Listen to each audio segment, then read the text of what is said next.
President William Ruto encouraged the governors to continue collaborating with the national government to achieve the development agenda at the grassroots level. My friends, governors, I'm really asking you to work with the national government. In this national administration, you have a partner and a friend. And we will support you to the extent that you want us to support you. Because the success of every county is the success of Kenya. We have finally agreed on the functions that should be transferred. And I am told that in the next 60 days, we should be able to transfer all the remaining functions to our counties.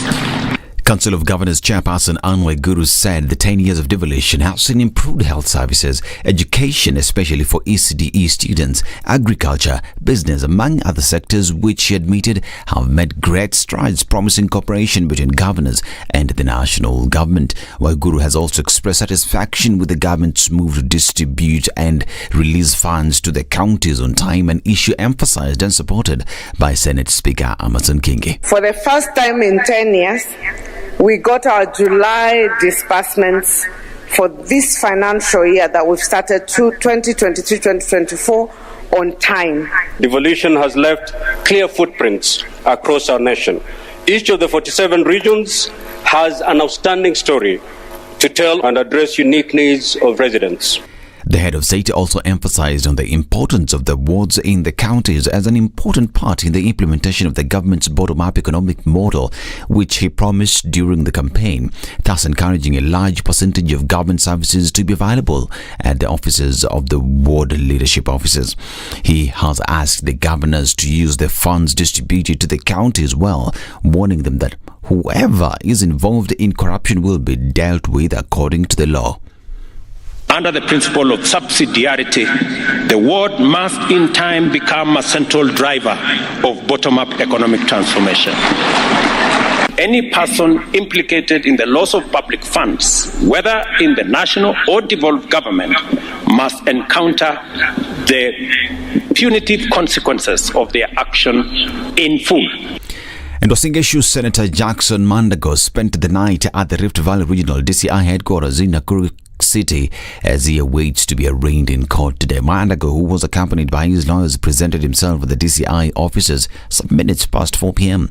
He is being grilled over the 1.1 billion shillings controversial educational program in Finland and Canada that has left many parents and students in tears. This as President William Ruto assured the parents and students of justice and scholarships. Sasa mambo ya uchunguzi inaendelea. Wale wote kama kuna mtu alikula hiyo pesa, ajipange kulipa mapema ama ataingia mtabani. Ndio. Hakuna maneno ya kubembelezana.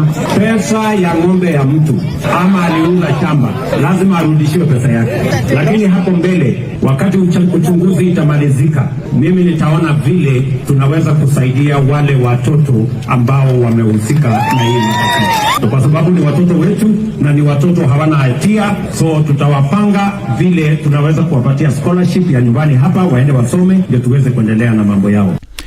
Azmio has alleged state-sponsored economic sabotage in its backyard following the closure of sugar factories in Nyanza and Western Region. National Assembly Minority Leader Pion Dai said the order by Agriculture and Food Authority is meant to cripple the economy of the region and demanded its immediate revocation. AFA has no mandate whatsoever under the law, and you can check, to close sugar factories over alleged cane shortage. Its involvement in this matter is therefore merely a ploy to create shortage of sugar to enable sugar barons in Kenya Kwanza to import the product. The Luo and Luya economy are being sacrificed to benefit Kenya Kwanza sugar dealers. We will obviously not accept this. Opio further criticized the move by the government to allow private sugar companies to operate, terming it as unfair to local sugarcane farmers. That in this decree, none of the public millers has been allowed to continue milling. The few factories which have been allowed to continue milling on account of having sufficient cane are private mills. One or two private mills which have been stopped from milling are actually owned by people who are... I'm Dennis Aseto. Good morning.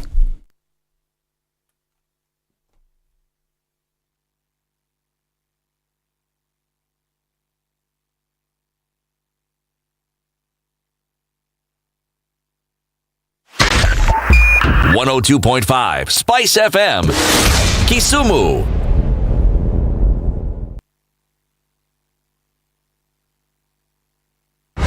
The following takes place from 6 a.m. to 10 a.m. every weekday on Spice FM. Everybody, welcome to Kenya's biggest conversation. Nairobi Latifa, Muga, Madam Du, nimesalimia wote sana. Tumepokea salamu, asante sana. Hapa Garissa today the weather is very good, only that baridi inatupeleka mbio sana. Baridi ni degree ngapi hapo? Hata sijui, lakini madam tunakauka sana. If you want to follow the money trail, you've got to think like a thief to be able to catch that thief. A slap from a friend is better than a kiss from an enemy. You remember the kiss of Judas Iscariot? Iscariot. Yes. He's the one that imetuweka kwa hii mashida yote na mataabu kwa sababu of that kiss. Yet the slap of Jesus Christ when he slapped those guys wenye walikuwa wanauza mboga ndani ya kanisa took them to heaven.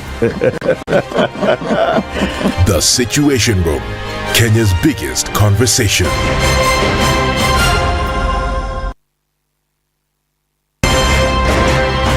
Good morning, and I love your show. Thank you. Having come from a Kikuyu radio background, I migrated to Spice because of the content. I was born in a slum, but somehow I got a break in life. So sometimes when you see the sweating coming out because of the passion and whatever it is, behind the noise, there are people, and we share the same umbilical cord. It shouldn't be like that. I am so disappointed. We used to tell Honorable Raila Amolo Odinga that he's doing politics of conmanship, and even President Uhuru Kenyatta, serikali hii ndio iko na conmanship ya hali ya juu. You cannot promise people that you reduce tax then you double. In politics, there is the issue of trust. For you to turn around and then stab the same people who gave you that trust, there is no other level of dishonesty. Na hii mambo utaona dunia tu. If you go out of this country and come back the same person, then you have a problem. Buy land, 1 million. Put it there for 5 years. What's the purpose? It'll have increased in value. No, that's the thing. That's darkness. You know, that's an eclipse. You don't do that. I hope you don't believe that a hustler is a poor person or that all hustlers are poor. I've seen that conversation. Tell us, who is a hustler? Who's a hustler? Hustler is a person who is making a living through hard work. Corruption in Kenya is a political accusation. The people who are actually corrupt are not pointed fingers at. Kenya is not free. Kenya imeshikwa na mateka. It's under siege. Have you seen that lodge on Nyeri Road? Very high fence. You can't even windows sleep inside. Up near the ceiling. Yes. And if you walk there at midnight, you see bats the size of cows. And when it rains, it doesn't rain on that building. Yes. When you're at All Saints and it's raining, it doesn't rain on that building. The things people will believe. The Situation Room, Kenya's biggest conversation.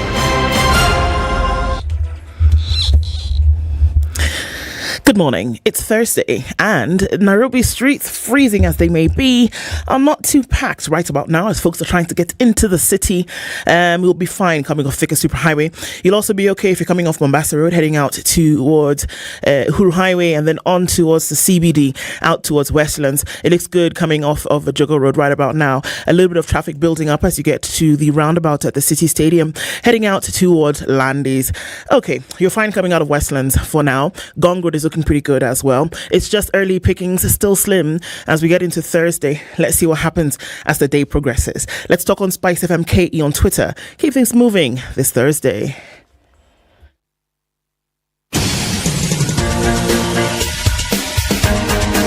This is The Situation Room, the home of hard-hitting political commentary and penetrating insights about the state of the nation. This is a talk radio experience like no other. The Situation Room, a place for hard truths, debates, and elevated conversations. The Situation Room, witty, political, engaging, deep, controversial. In the room, we have C.T. Muga, researcher, academic, seasoned political observer, a fountain of wisdom in these politically uncertain times. Ndu Okoh, Nigerian by birth, Kenyan by choice, communications expert, Pan-Africanist, a truth seeker and believer in people power, and Eric Latiff, agent provocateur, the man in the chair, seasoned journalist, news hound, a man who believes in punching up, not down. This is the Situation Room, the only way to start your day. It's the 17th of August, 2023. Good morning, and how are you doing? It's still dark out. It's still before 7 a.m., but here we are kicking it off this morning and saying good morning, and how are you doing? CT, good morning. Morning, do. How are you? Fine. You're well? Very. Very good. It's just that I'm very cold. It's cold today. Man. The sun was shining yesterday, so I just assumed that, we'll continue with this sunshine, have some bit of warmth. And then you get dressed and then you get outside and you're like, what? That I think is now what's afoot. It rains. And then after a while, you have a little sunshine. And then it lulls you into thinking that the sunshine is a continuum. Then the sunshine tells you, so I'm not a continuum. I'm not doing again. No, that one. You just keep imagining whatever you want to imagine. Sheesh. Feel free. But it is good. It's cold. It's the 17th of August. It's a good morning. And it's also Eric Latiff's birthday. Oh, it is, huh? Yes. Okay. How is he doing birthday and he's not here? I don't understand. And he did it deliberately. So that I won't sing to him and embarrass him. He knew what he was doing. He knew what he was doing. That one. He knew. Eric knew. See, he's the one who knows his birthday. He knows he's going to be away for his birthday. He knew. He's devolving things in Wasingishu County on his birthday. Happy birthday to you, Eric, wherever you are. Many blessings. Wake up, first of all, and, celebrate your birthday properly. It will still embarrass you when you come back. Yes, and that ice cream that you keep talking about, when you're a full-grown African man, on your birthday, you give people things. This thing of waiting to be given things, it's your birthday. What have you brought for people? In fact, what have you brought for people on your own birthday? That's the whole point, so that they can celebrate with you nicely. In fact, we should wake him up. I don't understand. How can he be sleeping at this time? To call him. In fact, we have to do that thing and call him, and then we make sure that, now it's not possible. So as that is happening, good morning, everybody. We can already see you guys trickling in. There's some conversations to be had today. And we must embarrass one Eric Latiff this morning. We must wake him up and we must sing and we must, do everything like that. That is going to embarrass him. Yes. Okay. In the meantime, let me tell you about conversations that we'll be having today as we get into Thursday. Okay. Let's start from 9 a.m. and then work our way backwards. All right. Kenya swims on an international level, highly competitive. Okay. But because of certain things now, there's been a ban on Kenyan swimmers at world events. What did we do? That's what we are going to be talking at 9 o'clock. Kenya did something. Kenyan swimmers did something. And that has invited a ban from world events on Kenyan swimmers. Bet why? We'll be having that conversation at 9 o'clock. And at 8 o'clock, Jimmy Wanjigi will be here in the hot seat. Eurobonds, big things. We owe money. Kenya owes money on Eurobonds. And it's coming up for payment in the next 8 or 9 months. Where's the money going to come from? Do we actually owe? Many, many questions. We'll be having that conversation at 8 o'clock. And at 9 o'clock, it is Justice Thursday, tackling GBV, female genital mutilation through film.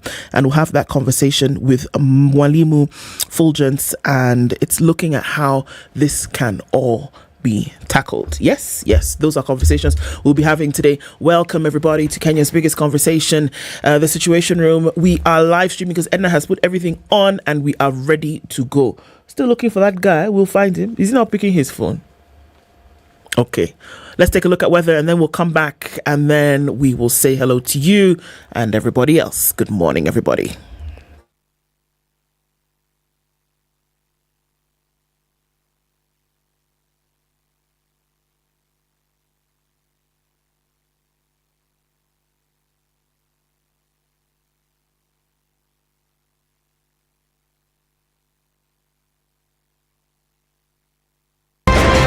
Congratulations. You've seen the hand of the Lord. Thank you very much. I've earned another title today, this morning at Spice FM. Mama Justice, I don't mind it. Joel in Kericho. Salama sana Heri, habari ya asubuhi. Salama bwana, mambo namna gani? Salama kabisa bro. Mambo ya Inamoi kuliendaje? Mambo ya Inamoi, vile nilikwambia ndugu yangu, alienda asubuhi na ile gari ya kwanza. I must have missed it. So did I. Even if somebody was to render you irrelevant, there is still work you can do. Okay, sawa. I deserve to keep you accountable. You deserve to give me a report. You don't work for me. No, I don't work for you. You work for me. Do you like that Freudian slip? Lovely, isn't it? Thank you very much. 15 degrees, cloudy conditions in Nairobi, highs of 23. We'll see lows of 13 today.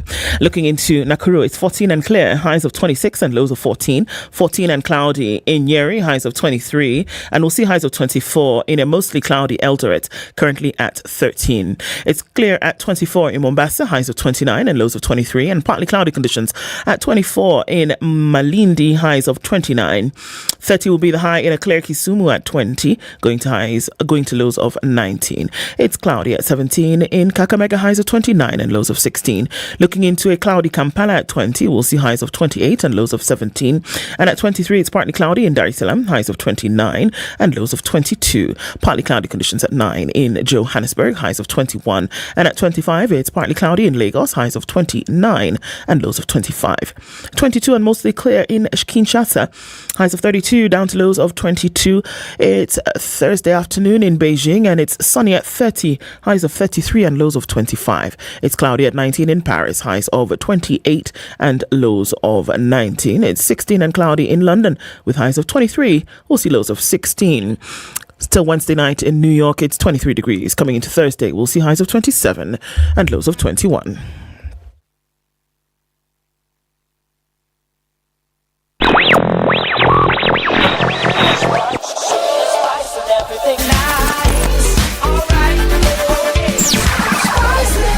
Spice up your life. Mature, intelligent talk every morning. Spice up yourself.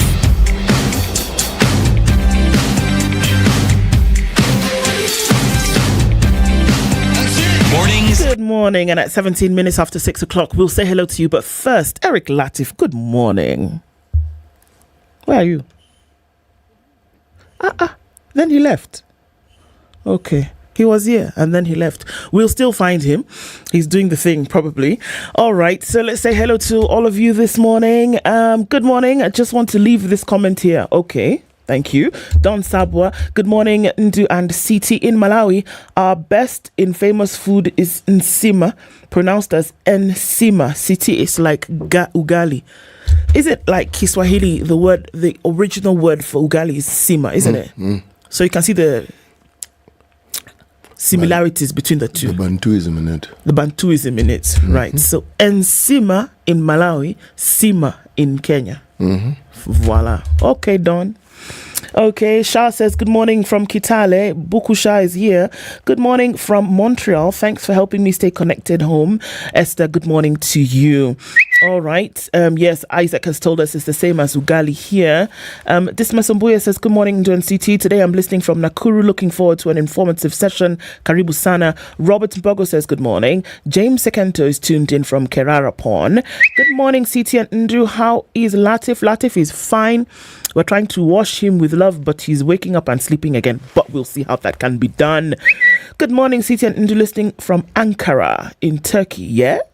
Happy to be here with you this morning, the Dawn says, tuned in from Mombasa. And that's a cool jacket CT has today. Wait, CT. Thank you very much for the compliment. Voila. Good morning. Potent conversations to be discussed today, indeed. Zeke says, good morning. Your happy birthday to Eric. Many happy returns upon your life, indeed. All right. Joe Mongai says, good morning from the Lake City. Hi, CT, Ndu and Ednah.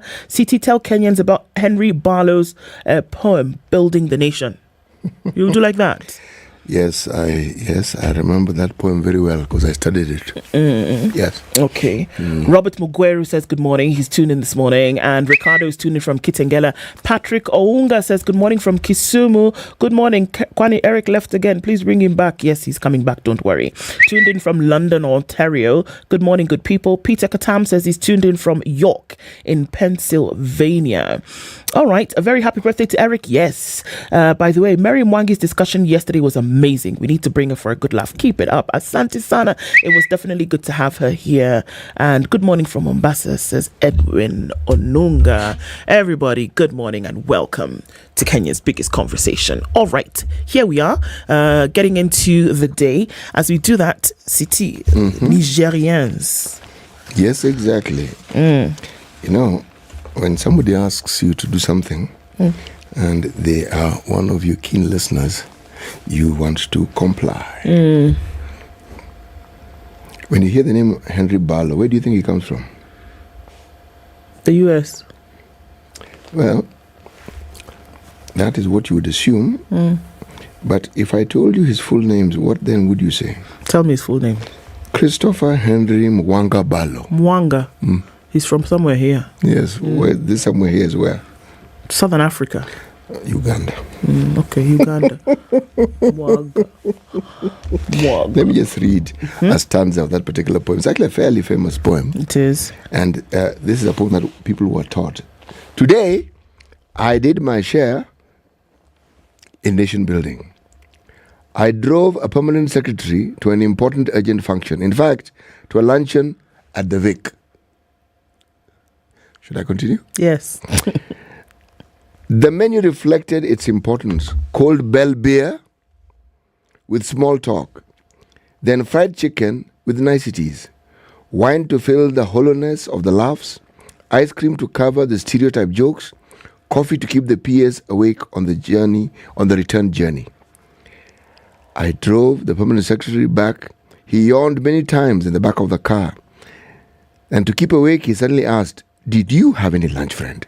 I replied, looking straight ahead and secretly smiling at his belated concern. Then I had not, but was slimming. That was his response. Upon which he said, with a seriousness that amused more than annoyed me, "Mwananchi, I too had none. I attended to matters of state, highly delicate diplomatic duties, you know, a friend. It goes against my grain, causes me stomach ulcers and wind. He continued, yawning again, the pains we suffer in building the nation." It's a humorous poem. This Mwanga was on to something, was he not? Yes, he was, and thank you for reminding me of that poem. I'd forgotten about it completely. Okay. Right. We are still in the landlocked country of Niger. He who does not mend his clothes will soon have none. Assuming he's not got money to buy others. Assuming he has clothes that need mending. And they're the only ones he's got or can have.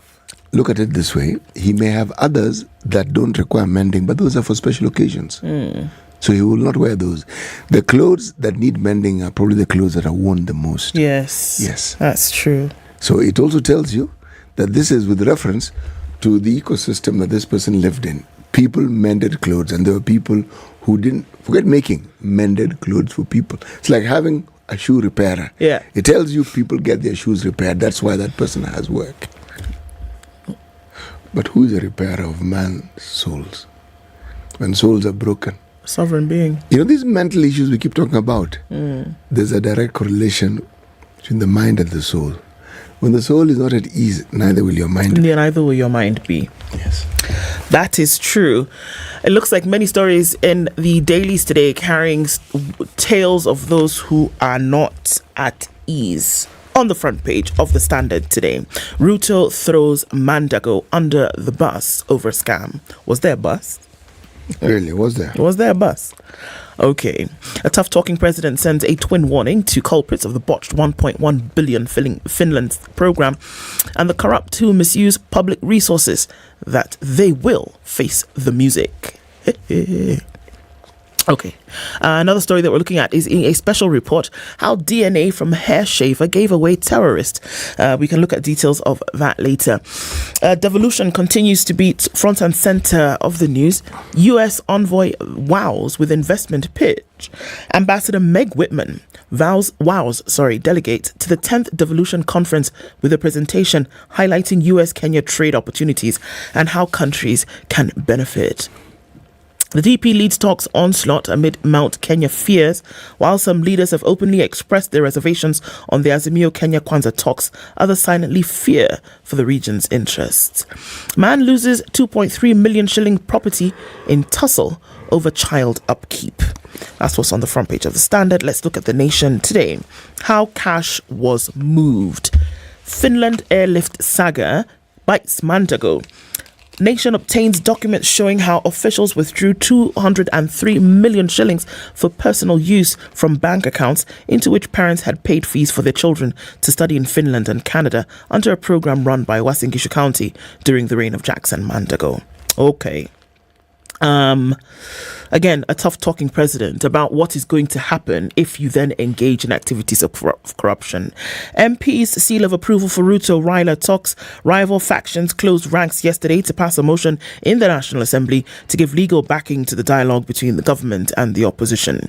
New tax proposal for state contracts. Treasury wants a bill enacted to introduce a levy that will see government suppliers and contractors pay a levy equivalent to 0.03% of the contract value. So, we're going to give you the job, but then you're going to pay a levy on it, kind of thing. All right. Push for a 4-day public holiday weekends. Yeah? Wait. Push for 4-day public holiday weekends. Now, CT, you might like this one. Okay. Kenyans could have 4-day weekends when public holidays fall on Tuesdays or Thursdays if a new bill before Senate becomes law. So if a public holiday falls on a day like today, then Friday automatically will be a weekend. If a public holiday falls on Tuesday, Monday will automatically be a holiday. You follow me so far? I follow you. So public holiday clearly. falls on Tuesday, you will be at home Saturday, Sunday, Monday, Tuesday. If it falls on Thursday, you will be at home Thursday, Friday, Saturday, Sunday. So let's see if Senate is going to go ahead and do the business. NSSF delays pension processing on fingerprint experts shortage. Ay. Okay, let me not get upset too much until we read that story. CT, what do you have in your headlines? What I have in my headlines, let's start with the Business Daily, shall we? Business Daily. They also have a top right-hand corner. They have a top right-hand corner? They do. Right. But theirs is, the articles are on life. Life. Be my friend, Kenyan youth seek healthy relationships online. Okay? Then we calm down. Now this one is going to be an interesting one. Bang in the middle of the Business Daily, lawyers sign pact with state to report clients' dirty cash. Let me repeat it in case you didn't hear it clearly. Lawyers sign pact with state to report clients' dirty money. Meaning, if you have money in the client's account of your lawyer, and that money is heavy, hapa, pale, and not very clear, then your lawyer will have the freedom, mandate, and legal backing to report you. To who? Act designates advocates as reporting entities to the legal authorities. Wow, okay. Right. Now, this pressure didn't just come out of the goodness of the hearts of the legal fraternity. No, it was pressure. Yes. So, here we are. Private universities hit by new funding models as enrollments drop. That's a story on education. How rating agencies push Africa to pay 8 times more on loans. This one I have to read. African countries are paying 8 times more in interest on loans than their European counterparts and 4 times more than the US on account of distorted assessment by the global credit rating agencies. The United Nations has said. It is not the AU who has said. It is the United Nations who have said. And it's not the East African community who have said. It is the United Nations. One more time, City, for good measure. It is the United Nations that has said that we Africans are paying 8 times more for the loans we get. By the way, these loans are given to other people. Yeah, it's not people here inside Kenya. No. But we're paying 8 times more than the countries in Europe. Crazy. And 4 times more than the... Yeah, the people who have more money than us are paying less. President Ruto was onto something when he's been out talking about this, unfair advantage, or rather unfair disadvantage that countries in the global south have when it comes to Let me tell borrowing. you, there is nothing that President Ruto said which was not true. Absolutely nothing. It's just that it's something people don't particularly want to talk hear about or hear. But it is absolutely true. and there are facts to back it. Now the UN has listened to Ruto and they have said what Ruto is saying is true. It's true. Yes, not in so many words really, but that's what they've said, isn't it? At the end of the day, that is what they have said. Precisely. Right. OB Chemicals cleared to possess Mukuru land. And there was this story about Orbit Chemicals and land, blah, blah, blah, blah. But now they can go and possess it. But this thing will be appealed anyway. NSSF pays fund managers 6.1 million fees in what? June 2022. You may want to hear a little bit more of this. Okay? Yes. Do you have anything from the Nation or the Standard? I already talked about it, City. Where were you? No, I was right here. Standard, Nation. Okay. We'll look into those stories as we come back. Apana City. Where are you going? I'm bringing out the East Africa. East Africa? Yes. Okay, you just be there while I talk about traffic. I'm a VP. Yes, I want to talk about traffic. No, you're under the table. Let's just do this one and then we can come back and we can discuss the Standard and the Nation. It's 29 minutes to 7 o'clock. Let's take a look at traffic and see what's happening on the roads. Come back and look at these stories in more detail.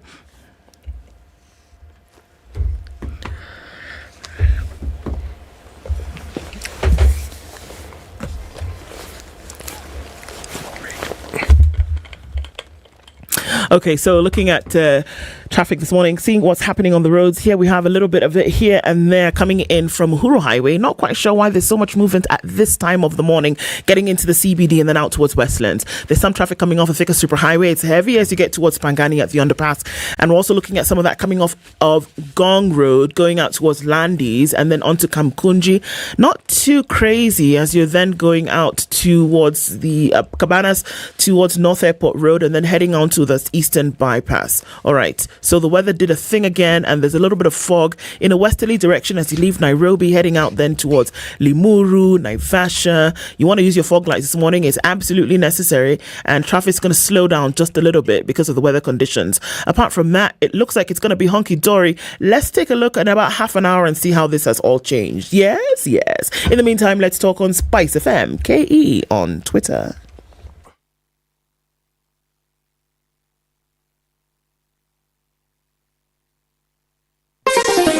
Chilled Spice.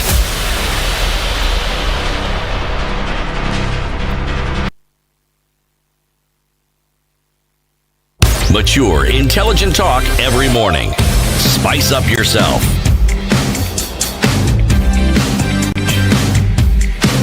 All right, so we want to look at this Finland story. Mornings done. Of the pages. I didn't tell you about the headlines on the Daily Nation, rather on the Business Daily. Lawyers sign pact with state to report clients' dirty cash. We did talk about that, CT.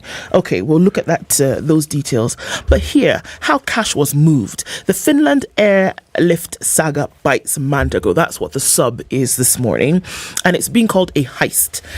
The Nation obtains documents showing how officials withdrew 203 million shillings for personal use from bank accounts in which parents had paid fees for their children to study in Finland and Canada under a program run by Western Gishu County during the reign of Jackson Mandago.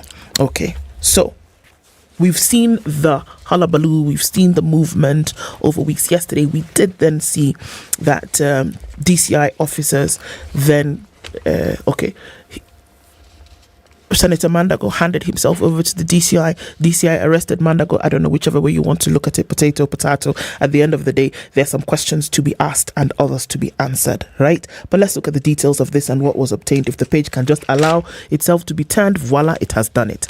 All right, now, while parents and their children waited for the start of Uasin Gishu's airlift program to Finland and Canada, county officials they trusted to make their dreams a reality were busy at the bank, withdrawing over 203.9 million shillings for their personal use. Okay. Documents obtained by the Nation paint a picture of officials who did not have the best interests of those they were supposed to serve in mind as they siphoned off the cash in bulk with withdrawals of up to 2.4 million for their own use.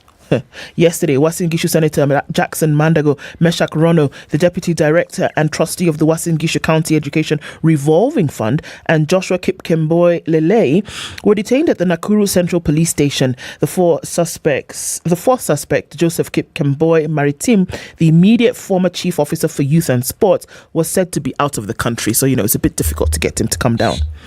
Mr. Mandago presented himself at the Rift Valley Regional DCI headquarters in Nakuru City at around 4:10 p.m. after a court issued a warrant of arrest against the former governor and county officials. And after hours of interrogation, the three were escorted to the Nakuru Central Police Station at around 6 p.m. where they were expected to spend the night.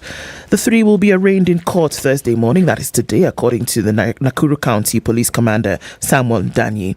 The four were jointly facing charges of conspiring to steal 1.1 billion shillings from a KCB account registered under the Uasin Gishu Education Trust Fund, meant for the overseas university fees for students under the Uasin Gishu County Overseas Education Program. They're said to have committed the crime on diverse dates between March 1st, 2021 and September 12th, 2021. Now, this has been going back and forth for a couple of weeks. And the question being, where did this money go? How was it removed? We did hear Senator Mandago come out a couple of days ago and say that, look, all of these things have been resolved. We've talked to the parents. We've said that we are going to refund the money. So where's the problem? Well, it would appear that it's a little bit more of a problem according to the charges of alleged misconduct when it came to this money. The amounts then seem to be doubling or tripling from 600 million to now 1.1 billion. And where did this money go? Parents are up in arms because they sold the very last of their property to send their children to school, and then this happened. So it'll be interesting to see how it all unfolds. There's something though about this saga, even as I listen to it, and why the concept of a bursary or a grant would have made sense. You know why? 600,000 shillings can barely pay for a semester of education. Overseas? Yes. Oh, for sure. Definitely not. Barely. So, if someone is going to a university to get a degree, if you look at the monies that people are talking about that they actually gave, I have wondered how it is this county government was explaining, or if indeed there was a time when they thought they would fill in the gaps and actually pay the balance. Because $1 million a year is considered a reasonable amount to pay in Europe for a university. And when I say Europe, I mean I am extending it. It's not just to the countries, the Scandinavian countries, but I'm talking about the Western world. What else was it that parents were told? Because these are not parents who do not know. And it's not as though they couldn't have done the research.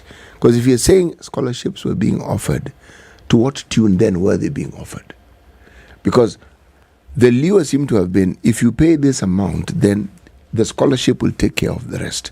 Because the amount that, if you listen to the clips that have been doing the rounds, the amount that parents said they paid, that amount cannot even pay for 1 year's fees. And so this is the thing. So now, do you see now where the possible conspiracy comes in?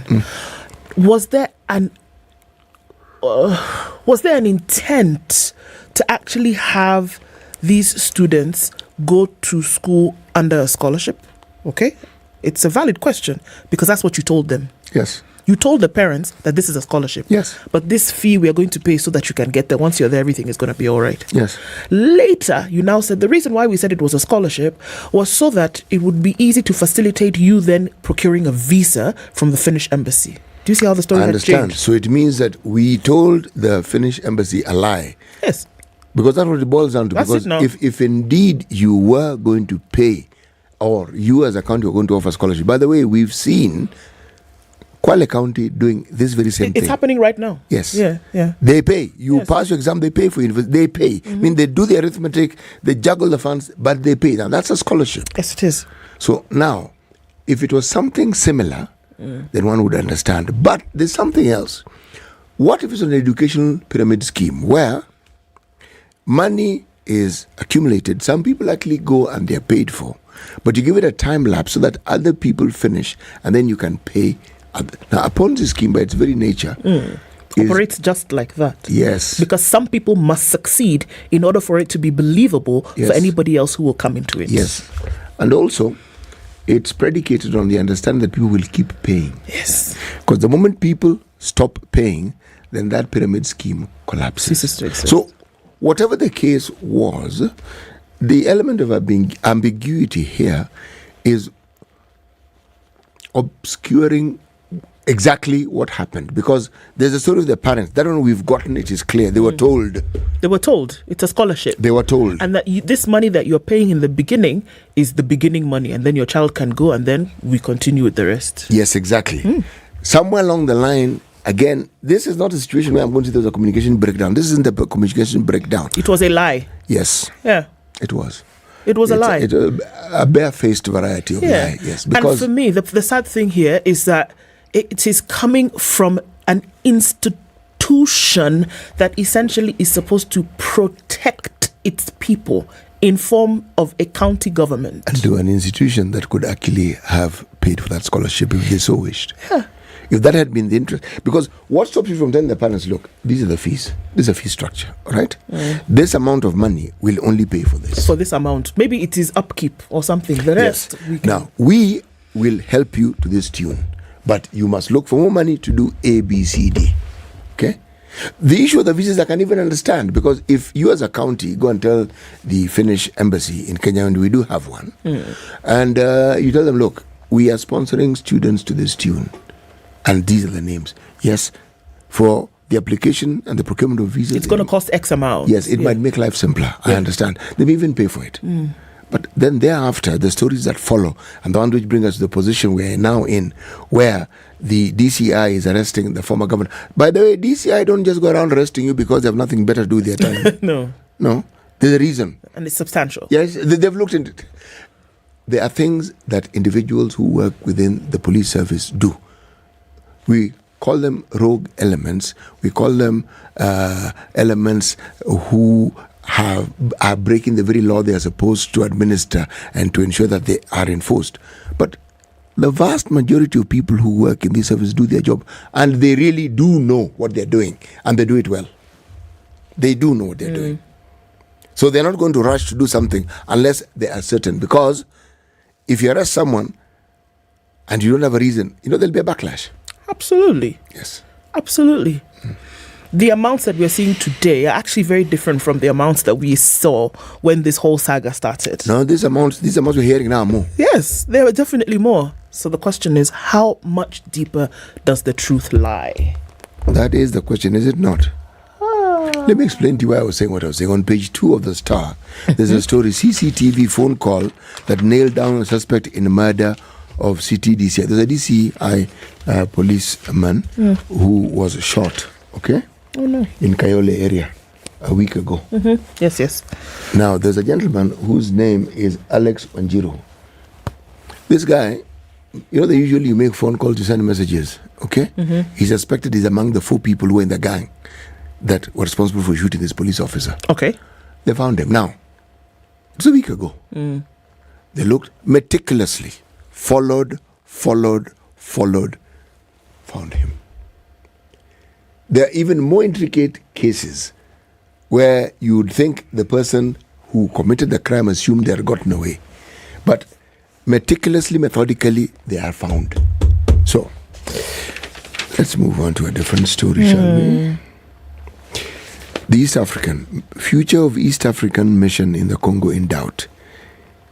Kinshasa continues to sign bilateral defense deals as a plan B in the run-up to September expiry regional forces mandate. King who? Kinshasa. Oh. Sir, Kinshasa. I heard King Sasha. I was like, where? No. Is there a king called Sasha? No, not the king. Okay. It's Kinshasa. That place in DRC. Kinshasa City. Yes, that's the one. That's what I've just said. That's what you've said. Okay, Yes. so what did Kinshasa do? Well, that place which you've just mentioned, when they say they continue to sign pacts, mean this is seat of power, and the president, whose name is Shikedi, there have been issues, especially with the Kenya Armed Forces and the peacekeeping force that was sent there. To be honest with you, I'm really still not clear about what the issue is. I'm genuinely not clear. Okay, but there is need for there to be peace in DRC. Yeah. And the East African regional forces, meaning Rwanda sent their own, Bujumbura does this, Kampala does this, Nairobi do their thing. Tanzania, the same. I mean, everybody comes in. But what it is that is actually happening there are too many stories flying here. Helter skelter. Yeah. And so I'm simply saying I'm uncertain. But the problem is, so long as there's uncertainty in DRC, the rest of East Africa will be unsettled. And then they have an election. September, by the way, is next month. It is. And the regional forces are supposed to move away. So the question is now, when they move away, the vacuum, what will it bring about? Now, the reason why they went there in the same place is because of the uncertainties and various factions who are helping cause instability. So if the forces who are supposed to be a stabilizing force move away, then suddenly their instability is what seems to be guaranteed to come back. To come back. And usually when they come back with even a greater force. Full of force. Yes. Indeed. Okay. Corporal punishment is still a story, right? Okay. There's a case of corporal punishment that went down before the courts a couple of months ago. This is in Kakamega. A court in Kakamega has postponed the hearing of a case where 5 teachers are charged with beating a pupil, leaving him with bruised testicles. Hey. Yeah, it was... What on earth are those people doing? That's the question, isn't it? Kakamega Senior Resident Magistrate Vienna Mboko halted the testimony of Caroline Hamali, the mother of the assaulted minor, ruling that she needed to regain her composure before continuing her testimony. Well, I can imagine that she was quite upset. I understand she's the mother of the complainant in this case, and she has been provoked in a point of turning too emotional as she recounted the developments surrounding her child's injuries to continue testifying. So the magistrate had to step in and say, you know what? It's a horrible situation, that's for sure. But in a court of law, we do need the information to come to us clearly. And it is clear that the mother of this minor is quite emotional at this point. She added, because of that, I feel we should adjourn the hearing to September 23rd, when I believe she would be sober of mind to give her side of the story. The prosecution should as well bring the schoolmates of the injured child to testify. Hamali, who is also a teacher at a different school, sobbed and wailed in court while describing how 5 teachers at the school in Shinyalu constituency attacked her son, inflicting severe punishment when lesser measures could have sufficed. I agree. One teacher was enough to discipline the boy for whatever crime he had committed, including possessing a phone in school. Beating him in a staff room mob and targeting his manhood was very wrong. Someone wanted to rob my 12-year-old son of his future. The grown-up teachers wanted to have him stop wanted to have him stop bearing children. I don't know that he had started, but okay.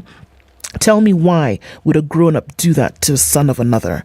Why, my son? You have assaulted me rather than to do that to only my son.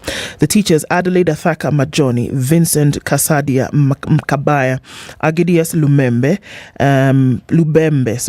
Victor Andovu Achesa, and Egle Lungataso Lingulu are currently on bail of 200,000 shillings each, with strict orders not to interfere with your pupils who are crucial witnesses in this particular case. Hey, yeah.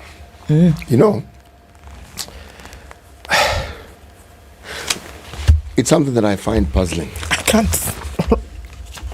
I honestly find it very I can't wrap my head around it. I don't understand that you see a 12-year-old child, and in many cases much younger, and you're inflicting this kind. No, first of all, a gang. 5 of you who are adults. What exactly What did he happened? do? What did he do? And now, okay, let's say, okay, fine. You've beaten him, you finished him. Has he learned his, what lesson were you trying to teach? That you beat him to within... Okay. Come on. The beating itself is horrendous. His genitals. Why did you traverse his body and get to his genitals? What on earth? What were you trying to teach? What lesson were you trying to bring about?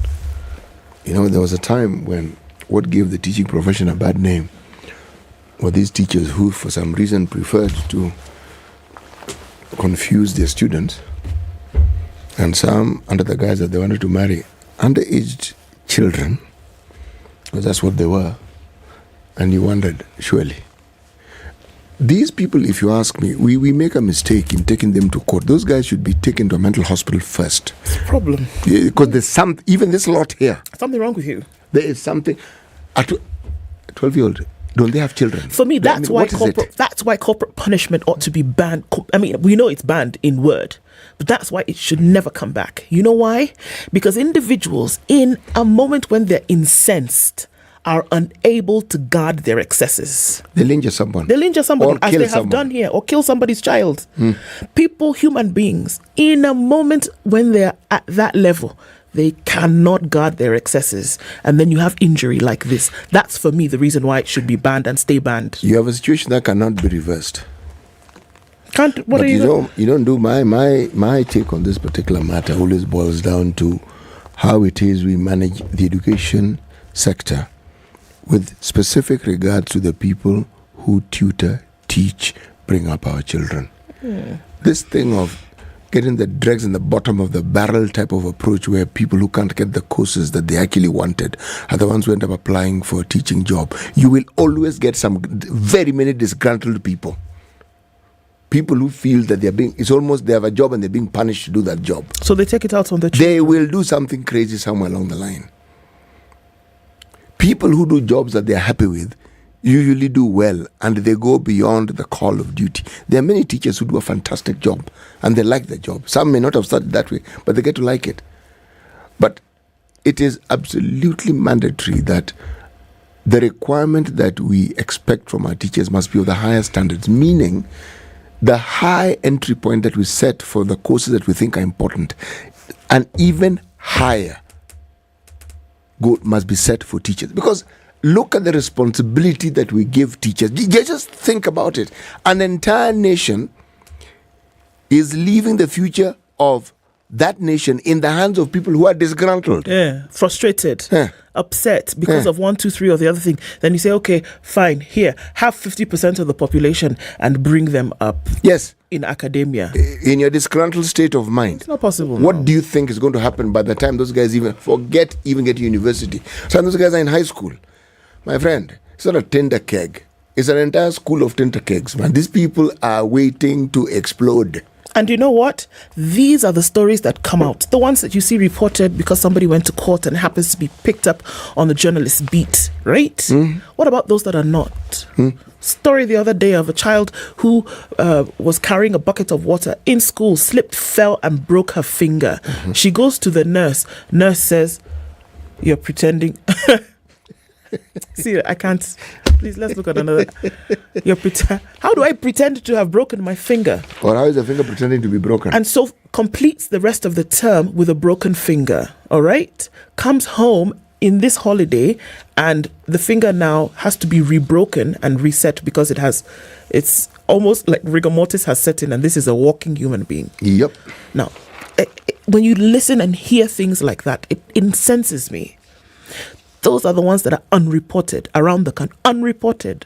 And this is the system. Because you can imagine that nurse who's reading a paper or on her phone or whatever says, you're pretending. Go back to class. What's wrong with you? What's the matter with you? Why are you there? Yeah, there to earn a salary. That's just about the sum total of it. Yikes. And you don't want people bothering you during your moments of leisure. Yeah, I'm on my phone. Leave me alone.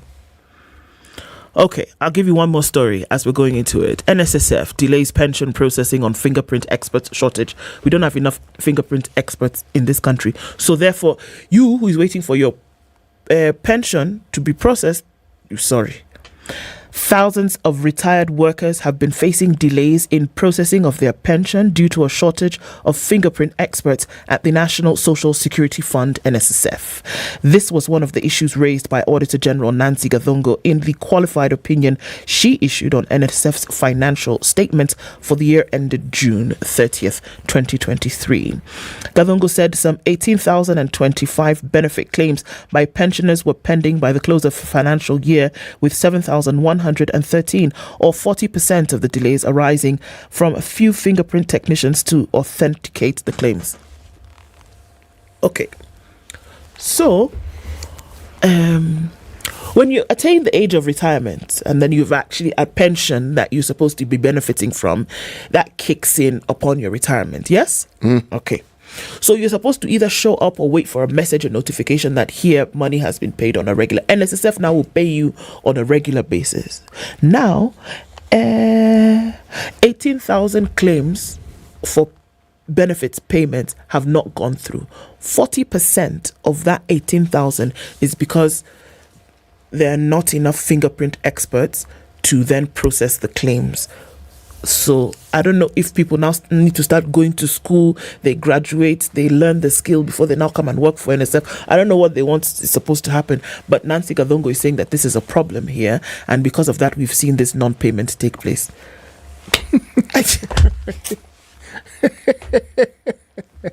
Mind-boggling, isn't it? I don't understand.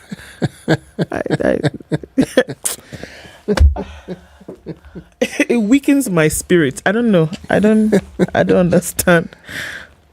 Whenever a decision is made, and especially if it is a decision that the maker understands is wrong, is illegal, and yet they make it because they know they can, what you're setting in motion goes well beyond you and will continue going beyond you. When it is reported consistently and constantly of the misdeeds that occur in government, and now we have county governments as well, and when continuously we do not see situations where people are brought to book, the case now involving the immediate former governor was in issue is a rare case. So it is not the rule, it's the exception. What you then don't see is the effects of how those who are watching will seek to emulate it in their own way. You never see it. But you then develop a situation where there's an entirely new ethos as to how people go about their business. How is it that bribery has become the norm in this country? How is it that deal making and finding shortcuts so that the end goal essentially thwarts the law but gets you what you want, and it is considered to be normal? How do you think that happened? It didn't happen in a day. It's not normal. It's over a long period of time. It's been compounded, it's been compacted until it has become normal. Yes, exactly. So that when wrong becomes normal, what do you think is going to happen? Because in essence, that's what has happened. What is wrong is considered to be okay. Yeah. Because enough people say it is okay. So when enough people say it is okay, it's okay. No, when wrong is wrong, it actually is wrong. Huh? It's wrong. Yep, it is. I mean, because look, like you say, applied across board. It doesn't matter what story you want to look at today. You want to look at the Mandago story on the front page. You want to look at how a man has failed to keep his property because he did not want to pay child upkeep. What do you want to look at? You want to look at how a terrorist then almost got away safe for some DNA that he left somewhere. It doesn't matter what you want to look at across board. On the front page of the Business Daily, lawyers sign pact with the state to report clients' dirty cash. There's something going wrong. Yes. But it has been made normal until what seems abnormal is when you want to disrupt that particular state. And then people are starting to ask, what is wrong with you? When you hear signing a pact, it means that lawyers have had clients whose businesses and monies are questionable, but they do not report. No. So essentially, you are being forced to do that. That's what they're saying. Forced to do the right thing. Yes, that's what this pact means. You are going to do that. And if you don't, then we will see what to do with you. Oh, we will award you the gift of sight, as you normally would say. Yikes. Interesting things happening. Thanks for keeping it here the first hour. We're getting into the second hour of Kenya's biggest conversation today. We then get through to 7 o'clock, where we will have a conversation about, it's Justice Thursday conversation this morning, and we'll be looking at GBV and reversing the ills of GBV through film. All right. Where are you this morning? Are you thinking about running? You really should, because the Standard Chartered Nairobi Marathon takes place on the 29th of October this year. It's the 20th edition. You can sign up for 2,000 shillings, www.nairobimarathon.com, and the money that you give goes towards change makers. Good morning. It's 7 o'clock.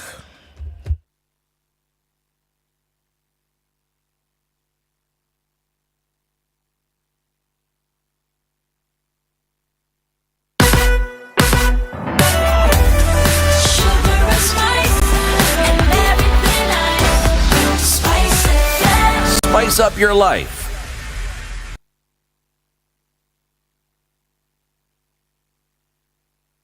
Morning, this is News. I'm Dennis Aseto. President William Ruto has come out to refute media reports that the Kenya Kwanza administration has reinstated the fuel subsidy that he heavily criticized during the campaign period and when taking over office. Speaking during the Devolution conference in Eldoret, County, the president termed the reports as misinformation to the public, insisting that his government has not backtracked on its decision to remove the fuel subsidy. I said also that we are not going to be importing things left, right, or center. That's why in this year's budget, cement, steel, furniture, fish, we are going to build local capacities for those.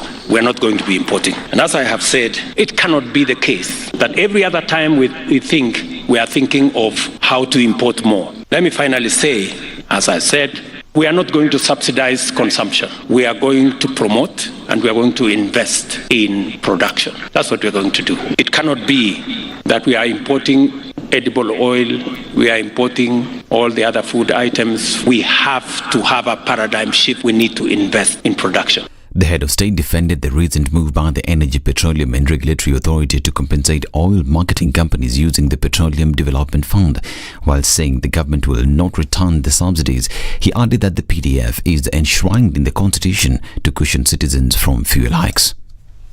I know there is, I saw some story who said we've gone back to subsidies on oil products. Let me tell the country that we will not go back to subsidies of any nature that distort things and causes us a lot of unnecessary leakage. We are making prudent and proper use of the Petroleum Development Levy that is provided for in the law. It is meant to develop the petroleum industry, and it is meant to stabilize prices whenever we have unintended hikes.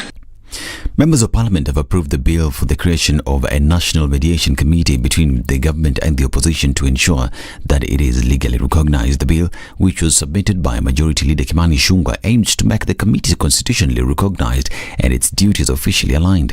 In parliamentary sessions, the members of Parliament agreed that the presence of the committee will help ensure stability in the country after the elections, thus giving an opportunity to the government in power to serve its people.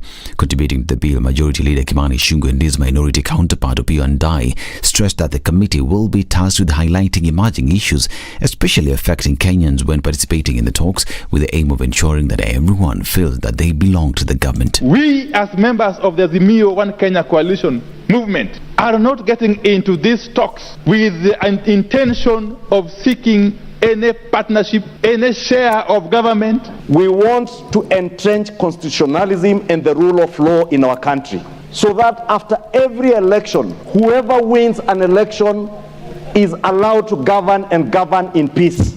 Whoever loses an election knowing that there is tomorrow.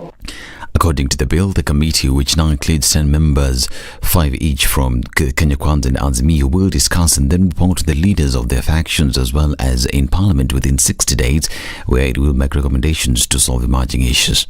You cannot report to Raila and Ruto only. You will report to this Parliament. Because even the two of them can mislead us sometimes, can mislead us.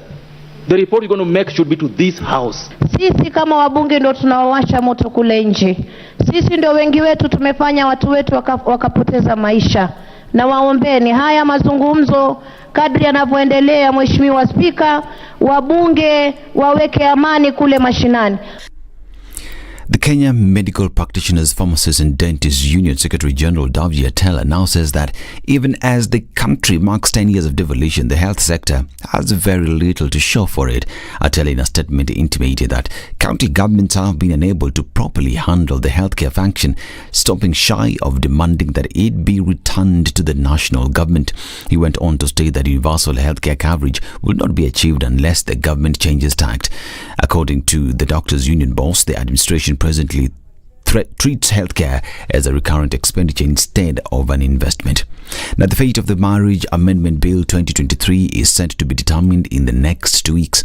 The bill by Suna West MP Peter Masara seeks to amend provisions of the Marriage Act 2014 by proposing separation by mutual consent, where both parties can petition the court for separation if the marriage is irretrievably broken. The bill, according to the lawmaker, ensures that consent to divorce by mutual consent is rightly obtained without coercion, fraud or undue influence. This is Newswire. I'm Dennis Aseta. Good morning.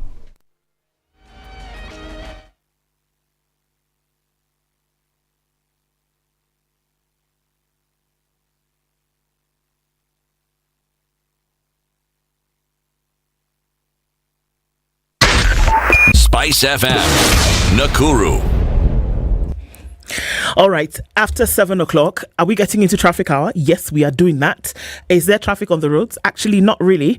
There's a little bit on the Thika Superhighway coming in, not even at the Pangani underpass yet for first time in a long time, just past Survey and then approaching that area. Some of that is bumper to bumper. You're not going to have a problem before that. At the Outer Ring Junction, it's free and clear all the way into the city centre this morning. All right, what else are we looking at? Foggy conditions, by the way. It's quite something this morning. You want to be very careful. Use your fog lights. Not if you can, just use your fog lights. It's not an option so that we don't have accidents. Folks are going to slow down a little bit also because of the weather. In most parts of the city, you'll be able to move in and out without a problem. So, be careful while you do that this morning. Let's take a look in about half hour and see where this is all packed up to, if it has. Let's talk in the meantime on Spice FM KE on Twitter.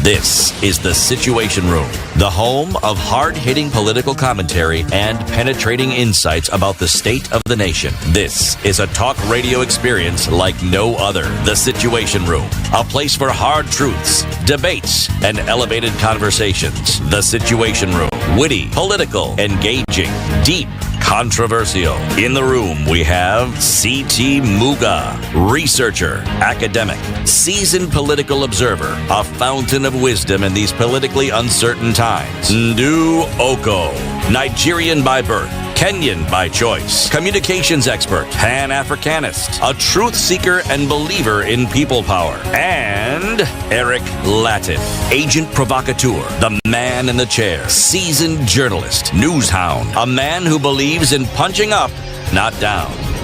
This Welcome to the second hour of Kenya's biggest conversation this morning at 7 minutes after 7 o'clock. Where are you tuned in? Around Kenya and around the world. Our live streams are up on YouTube and Facebook, and we're joined shortly by our audience on KTN Home.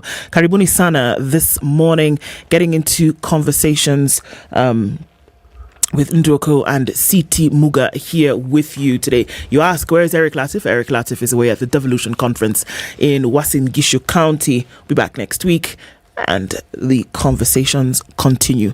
This hour, we're having a conversation about GBV and how film is being used to change or end female genital mutilation in our Justice Thursday's conversation. But before our guest arrives and we get into that, we're going to kick off this hour with today's proverb. Indeed. City. I was looking at something then that took my mind away. Okay. But let me get back to the proverb. He who does not mend his clothes will soon have none. He who does not mend his clothes will soon have no clothes. Yep, that is in the offing. Yep. Okay. Mend your clothes if they need mending. Stitch in time saves 9. Indeed it does. Saves a whole lot of stitches so you don't have to worry about them later. Yes. All right. They were onto something. They definitely were. You know, there are so many things that happen at the same time. And when there are so many things, and then you're in the information age as we are now in, you really, it's like you're spoiled for choice as to what to give your attention to. See, like now, we have the Devolution conference taking place, right? Yes. Okay, speeches are being made, things are being said, and our entire attention is actually at the Devolution conference. Now, with the Devolution conference comes the discussion of, okay, this Devolution conference, what is it for exactly? When it was started, there was a goal behind it, okay? Peter Mushandu raised very many issues yesterday and talked about the chest thumping that goes on. A little chest thumping every once in a while is not a bad thing. A little blowing of your own trumpet is not a bad thing. But if we balance the chest thumping and the blowing of the trumpet against what ought to have been done and what is done, then you will find there's always a very big gaping hole.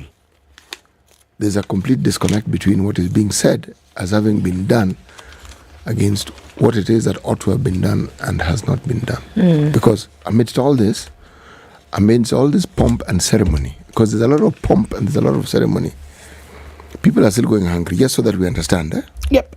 There are people who have no idea how they're going to have the next meal. There are parents who don't know how their children are going to go to school. The people can't pay their rent. The problems we had before devolution haven't gone anywhere.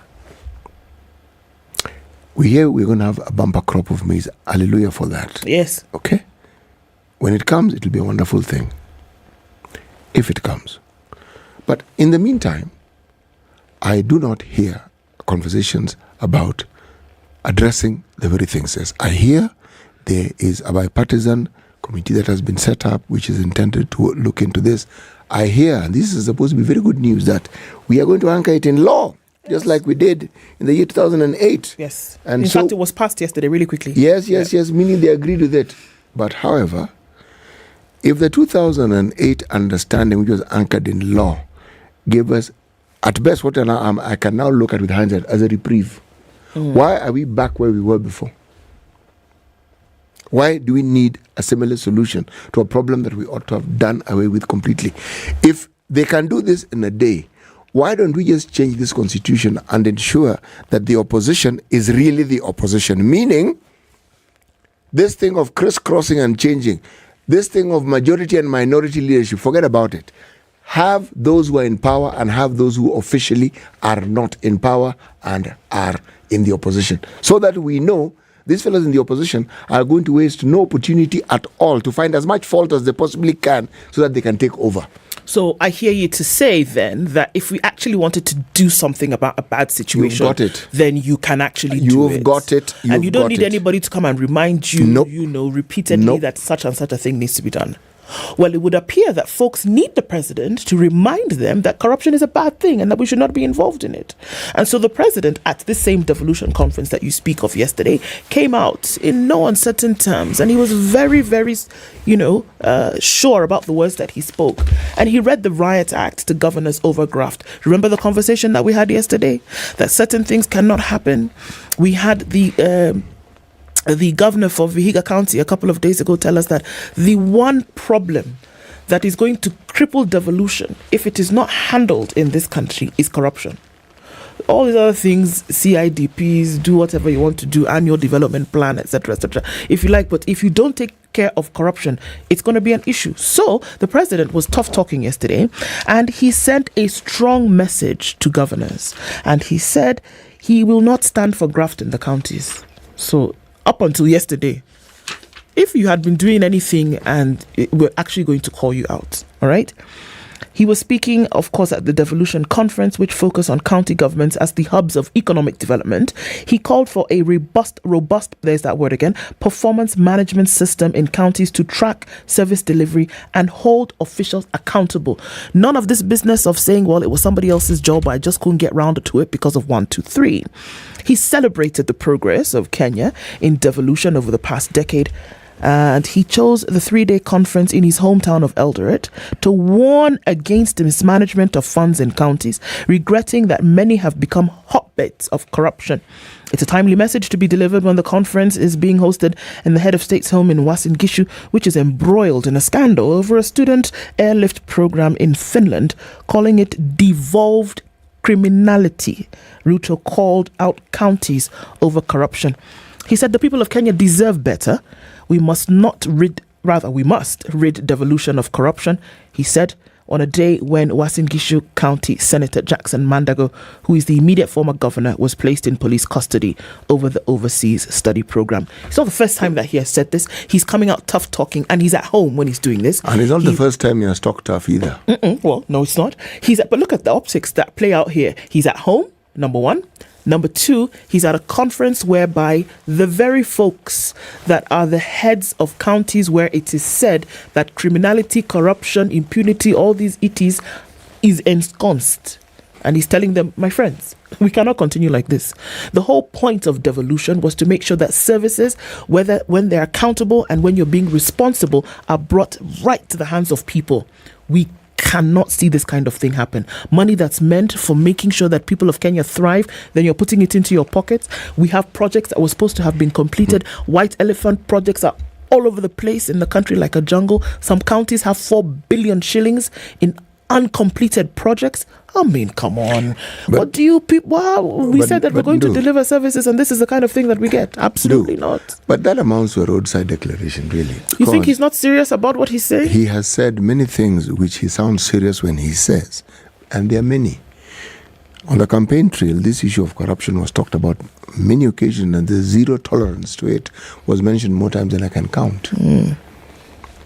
If any government was serious about this change, in my view, the first thing they would do is reinstate 2 institutions, the Transition Authority and the Constitutional Implementation Commission.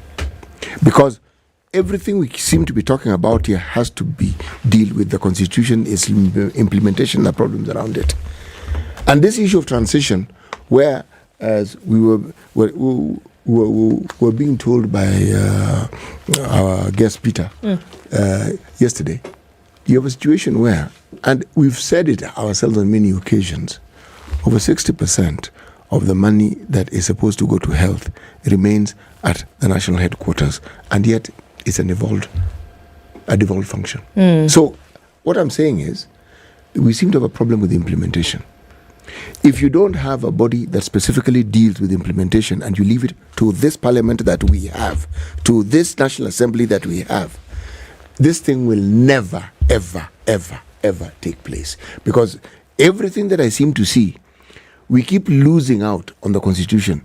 The very heart of the Constitution, the written letter of it, it keeps being moved around and twisted and turned to the point where we're going to get to a point where we'll be asking, that new Constitution, where exactly is it really? But you know why it's not implemented? Yes. Because there's such parts where you feel that this implementation really ought to take place in order for certain things to be realized. Why it doesn't happen is that it doesn't sit well with certain people. That there's certain things, there's certain freedoms of yours that will be curtailed if you actually implement this thing. So this is like Monopoly. This is people are rolling the dice and then seeing what they'll be able to get in terms of property and freebies. It's not about taking services to people.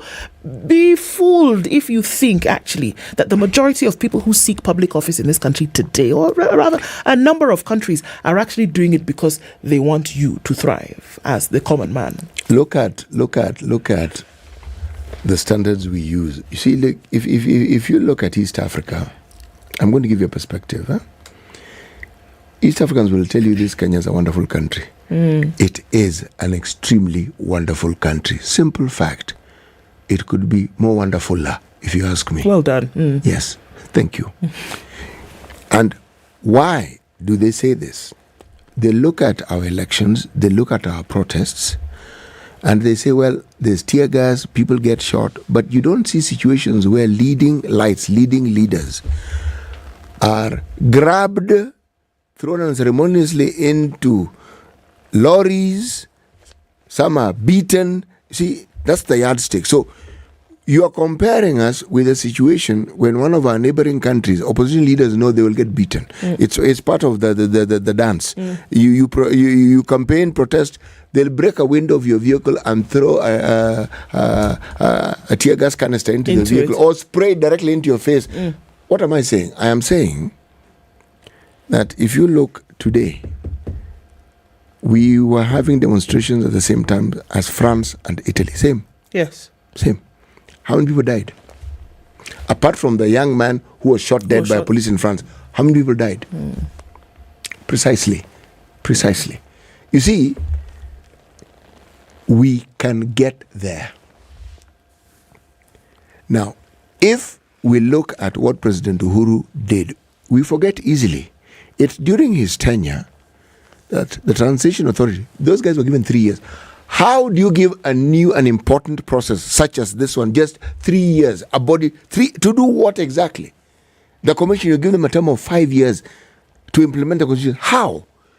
Both those institutions have been given a minimum of 10 years because then you have an idea, okay, we now have a clear roadmap. We can see who has been monitoring the gains and the losses. Who? They would have, those institutions, now you ask, do I expect civil servants to do their job? Yes, I do. And we have examples. You would hope. Yes. Look at what the Auditor General does. Do you really think that if that office was not independent, the Auditor General would have been able to do exactly what she does? She wouldn't. CT, if the Constitution Implementation Commission was reinstated, they are coming to implement something using the same people who sit in these positions today who are not doing them. What is to guarantee that these individuals coming back would actually make sure that the job is done? It's not the individuals. Or is it the knowledge that there is a body who is making sure that we're doing our job? Remember, those institutions disappeared. They no longer exist. When they existed, you knew where to point fingers at directly, and you knew where to expect change to come from. These independent bodies that were set, many of these independent, they were set up independent. The reason was because it was understood that even within government you need a check and a balance, and you need to narrow down accountability to a unit and say, you guys, this is your job. Like the National Land Commission, whose duty has been so confusing to me. The very thing you hear, you ask, is that Ministry of Land? You say, no. It's commission. Commission. So, okay. Something that's commission. What needs to be done and is not done outstrips that conversation. The things that ought to have been done. Why is every time the National Land Commission is mentioned, something terrible is being mentioned? Why? If the things they were doing are what they ought to do and the things were good, that is what would be mentioned. But they exist. So you see, when I'm talking now, I'm focusing National Land Commission.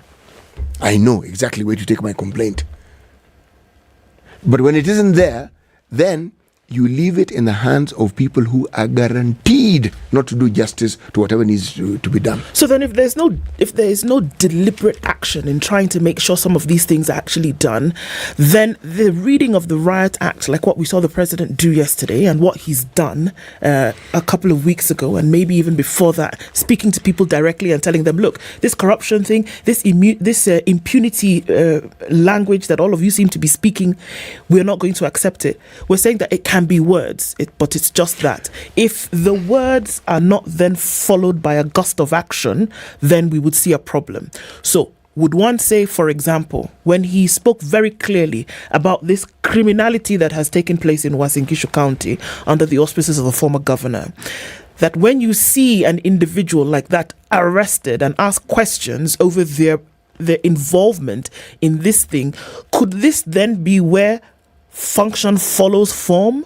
And the government has spoken, the president has spoken and said, we're not going to accept this. Not yet. And then no sooner than he's spoken, we see an arrest taking place. Not yet. Bado. Not yet. I want to see these people prosecuted. I want to see someone going to jail.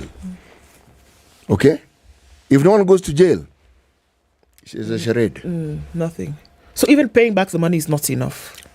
How can it possibly be enough? Then it would mean that everyone who's been accused of theft, they return the money. All they have to do is return the money. Or the only problem is if you kill someone, the person can't resurrect. So if you say you are sorry, then everything is okay.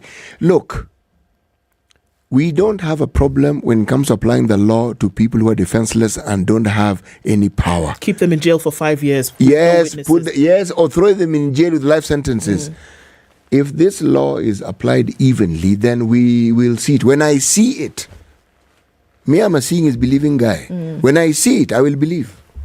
Right now, I'm saying we've seen something that hasn't happened a long time happening, but I want to see it coming to a conclusion.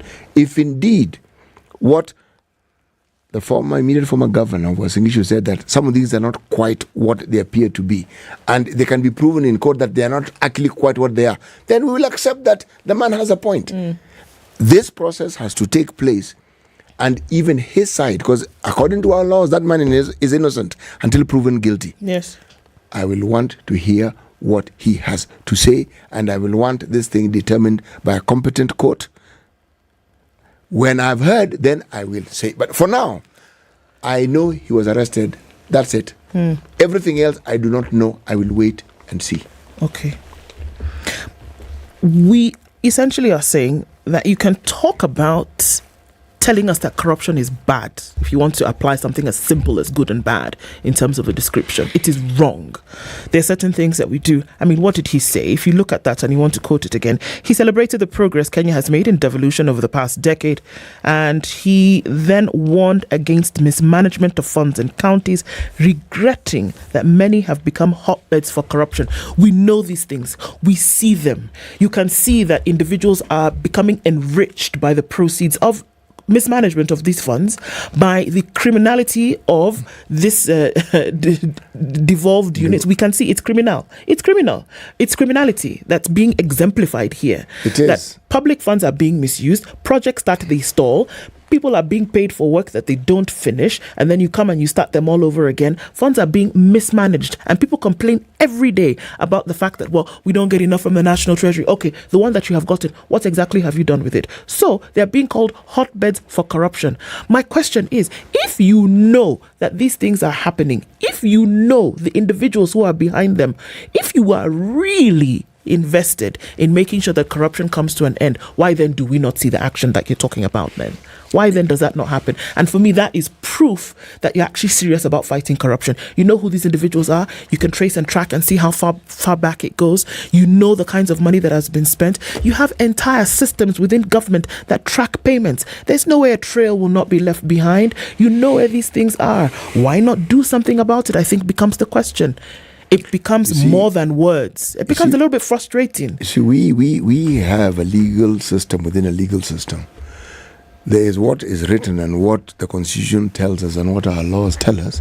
And then there's how we actualize them. Because that trail that you speak of exists. But is it followed to bring the culprits to book? No. In many cases, it's what you use to line your own pockets. You see, every position of authority that one is given, yes, there is the mandate for public service, which we all know, and that's what's written.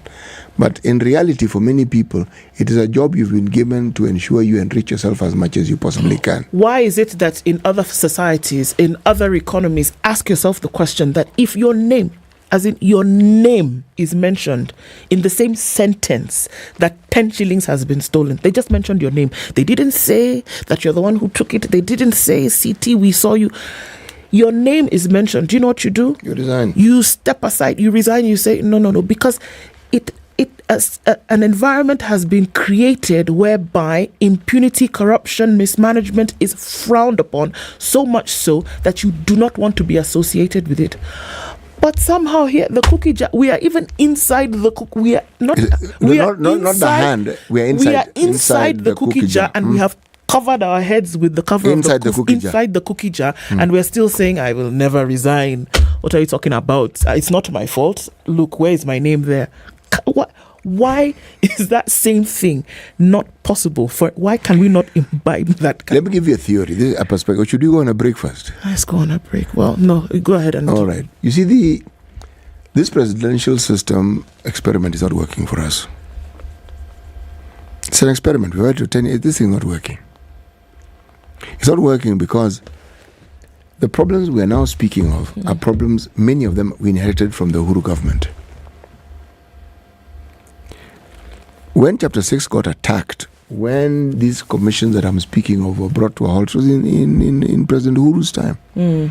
And who's to say that what we are now seeing in this government did not exist in the Uhuru government? You see, with a presidential system in an African country, we are not very many decades away from single-party states, which are essentially what the West calls democracies. Yes. No dictatorship. Dictatorship. Yes. Democracy under different guise. Yes. A democracy of a single state, but it's a okay. It's a dictatorship. Oh yes, but you see, the moment you have a presidential system, do you know what you've also devolved? You've devolved the one-party state to the counties.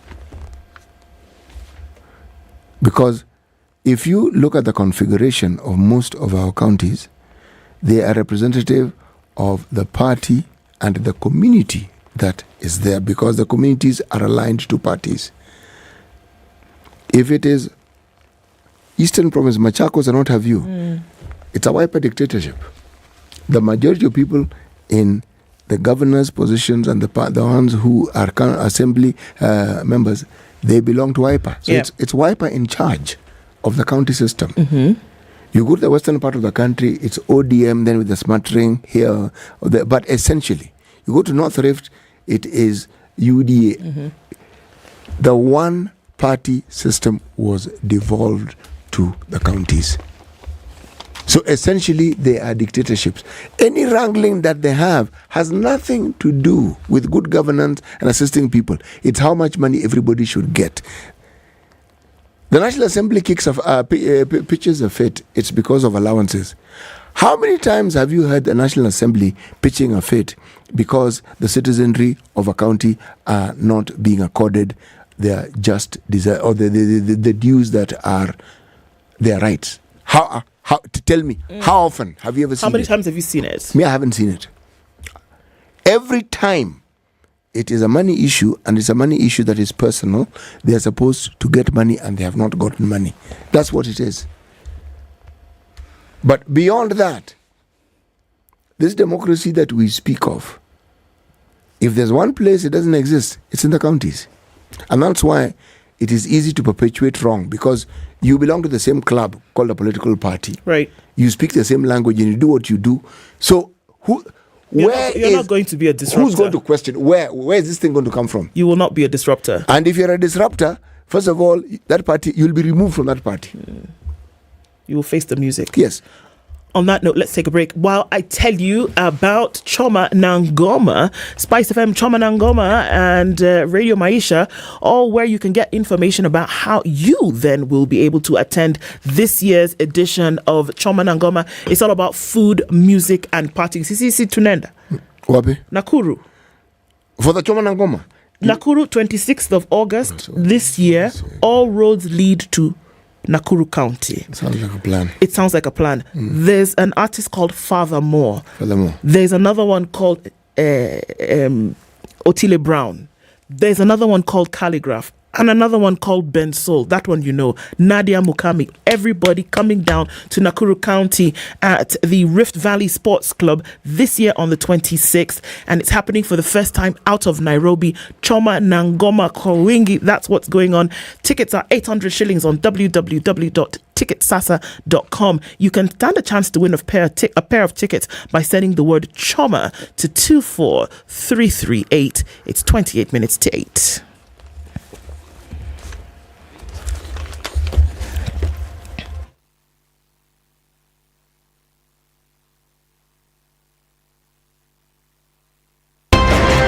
The man who looks at a beautiful girl and doesn't talk to her will end up serving lunch at her wedding. Aye, City. Do like that. My father has killed a mouse. Will he fail to kill a man? Ameua panya. Small mammal, big mammal. Mtu atamshinda. I mean, I don't know. What how are we comparison? I mean, you kill a mouse. What are they saying? What they're saying is, my father has killed a mouse. Will he fail to kill a man? Name, surprise. Someone's name. The name surprised you? No, the name is surprise. No, what am I saying? I'm from Nigeria, man. I met somebody called I Believe. So I was like, your name is I Believe? Yes, my name is I Believe. But that's the short form. I said, excuse me? I said, yes, my name is I Believe. So what's the full name? I believe in the goodness of The Situation Room. Cloudy conditions in Nairobi at 15, highs of 23 and lows of 13 today. It's sunny at 15 in Nakuru, highs of 26 and lows of 14. And cloudy at 15 in Nyeri, highs of 23 and lows of 14 today. Partly sunny conditions in Eldoret at 15, highs of 24 and lows of 12. And in Mombasa, it's sunny at 24, highs of 29 and lows of 23. We'll see lows of 24 in Malindi, where it's partly sunny at 25. And it's sunny at 20 in Kisumu, going to highs of 30 and lows of 19. We'll see lows of 16 in a partly sunny Kakamega at 18, going to highs of 29. Kampala is cloudy at 20, highs of 28 and lows of 17. And Dar es Salaam is sunny at 24 with highs of 29. We'll see lows of 22. 9 degrees and partly cloudy in Johannesburg, highs of 21 and lows of 9. And Lagos is cloudy at 25, going to highs of 29 and lows of 24. It's 22 and clear in Kinshasa, highs of 32 and lows of 22.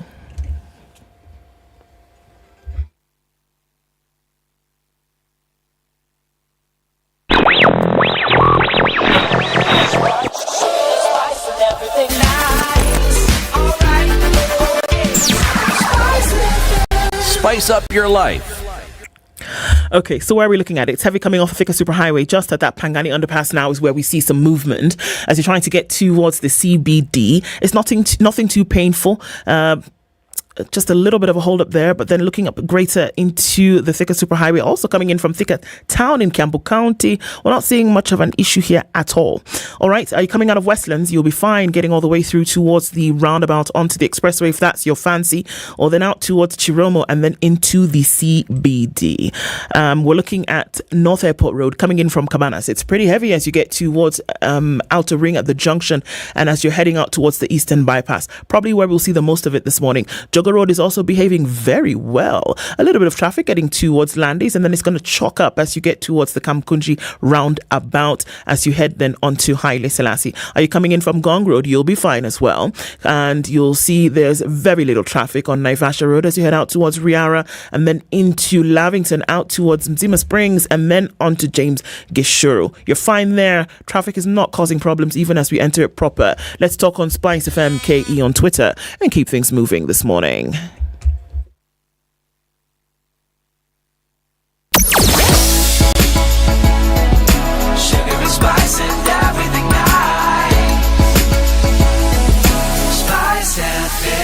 Spice up your life. Mature, intelligent talk every morning. Spice up yourself.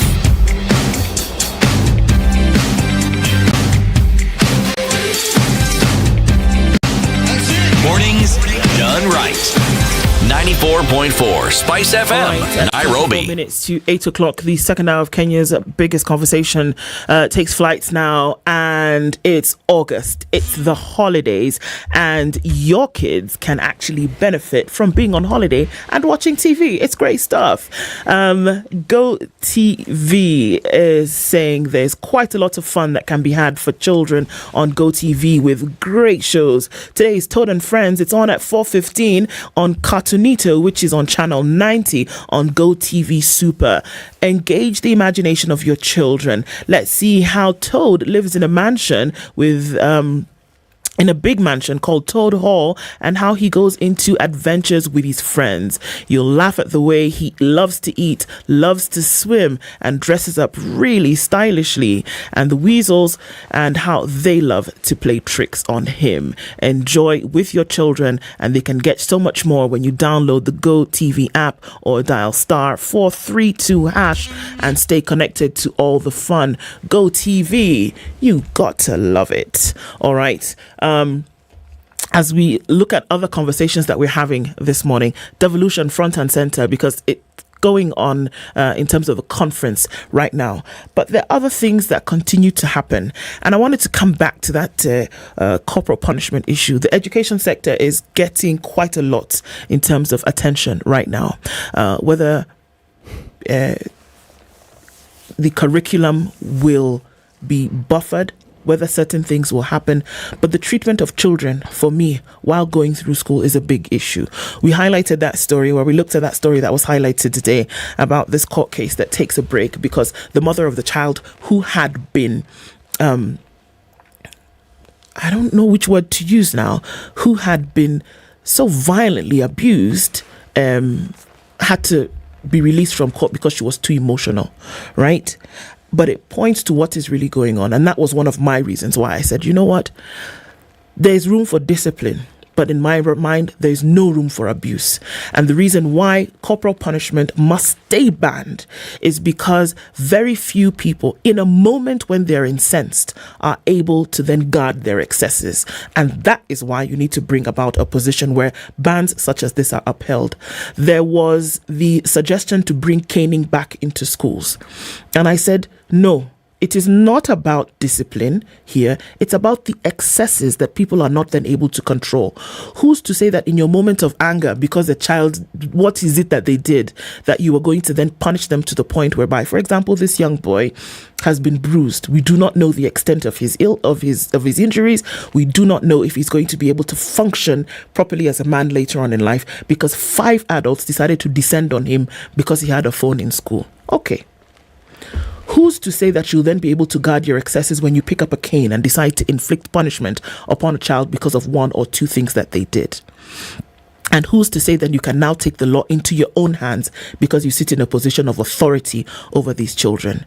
This is one of the very many things that is happening in this education sector that actually needs to be checked in and guarded against. How many stories do we see every day about the things that are happening in schools today that are not checked?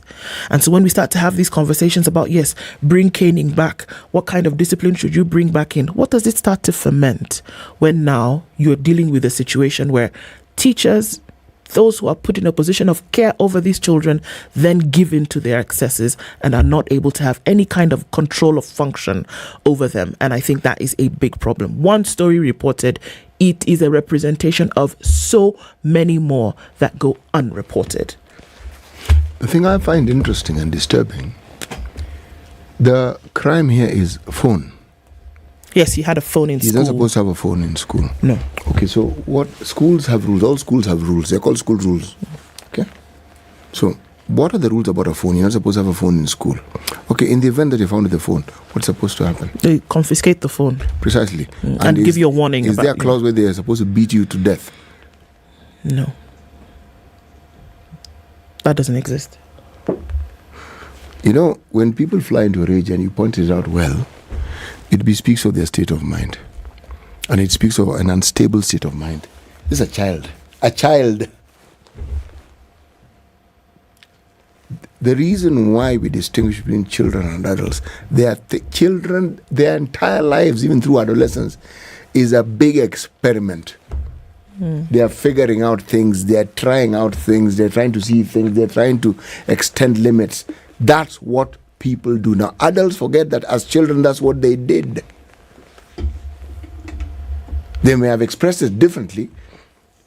I couldn't have come with a cell phone to school when I was in primary school because they didn't exist. They didn't exist at that time, but there was something else that you did. Perhaps there are many things that I did which I shouldn't have done. Precisely. For instance, you're not supposed to eat sweets in class. If I had a sweet, I would eat it in class. The point is, everything that happens, even with the breaking of school rules, it must be contextualized. You must understand why.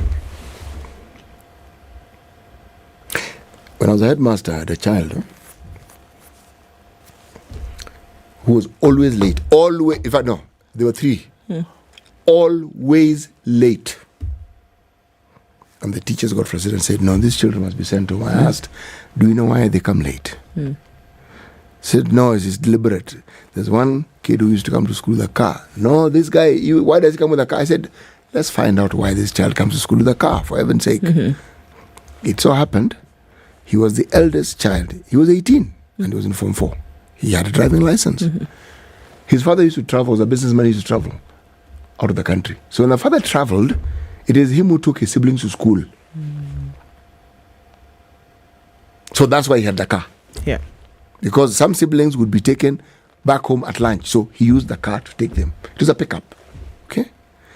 But there was one fairly rowdy chap He was tall and he was big. And the teachers were afraid of him.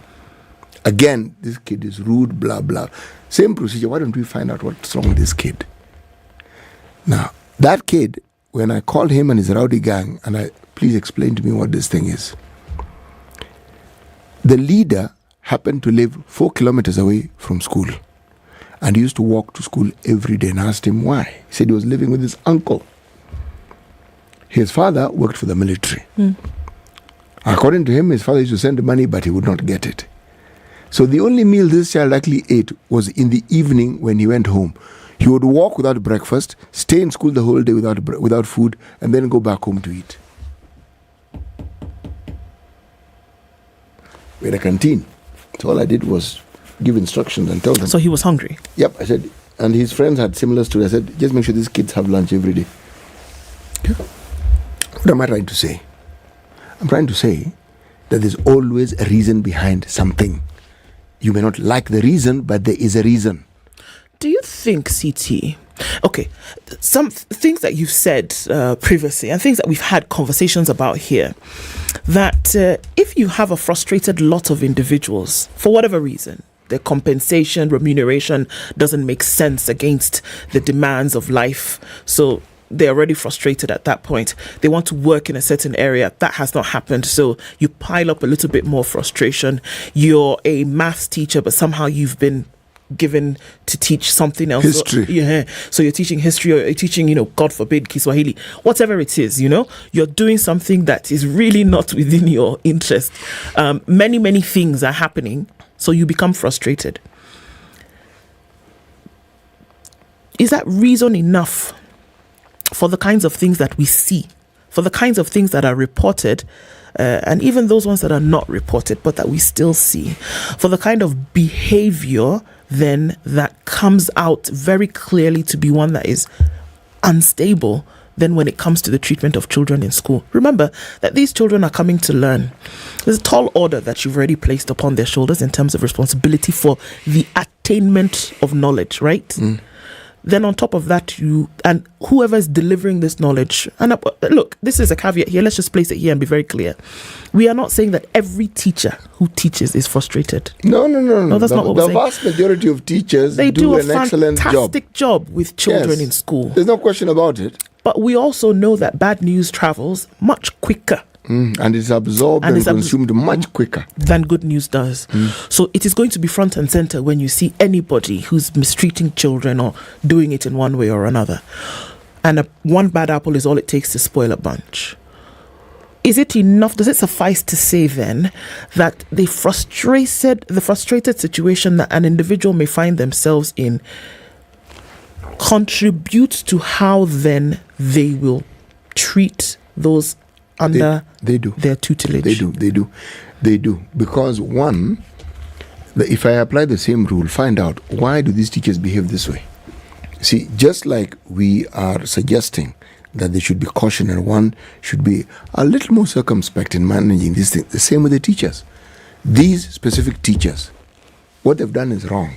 But find out what it is about these people that makes them behave the way they do. Please. And that's why the Teacher Service Commission is slow to interdict you.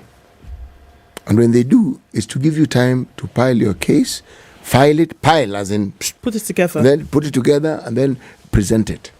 You are not sacked before an entire process is followed. Now you see, I have a problem when I'm being told that the TSC is going to be a department of the Ministry of Education. I have a big problem with it. It was that before the TSC was formed. If the TSC has been mismanaged, then manage it better.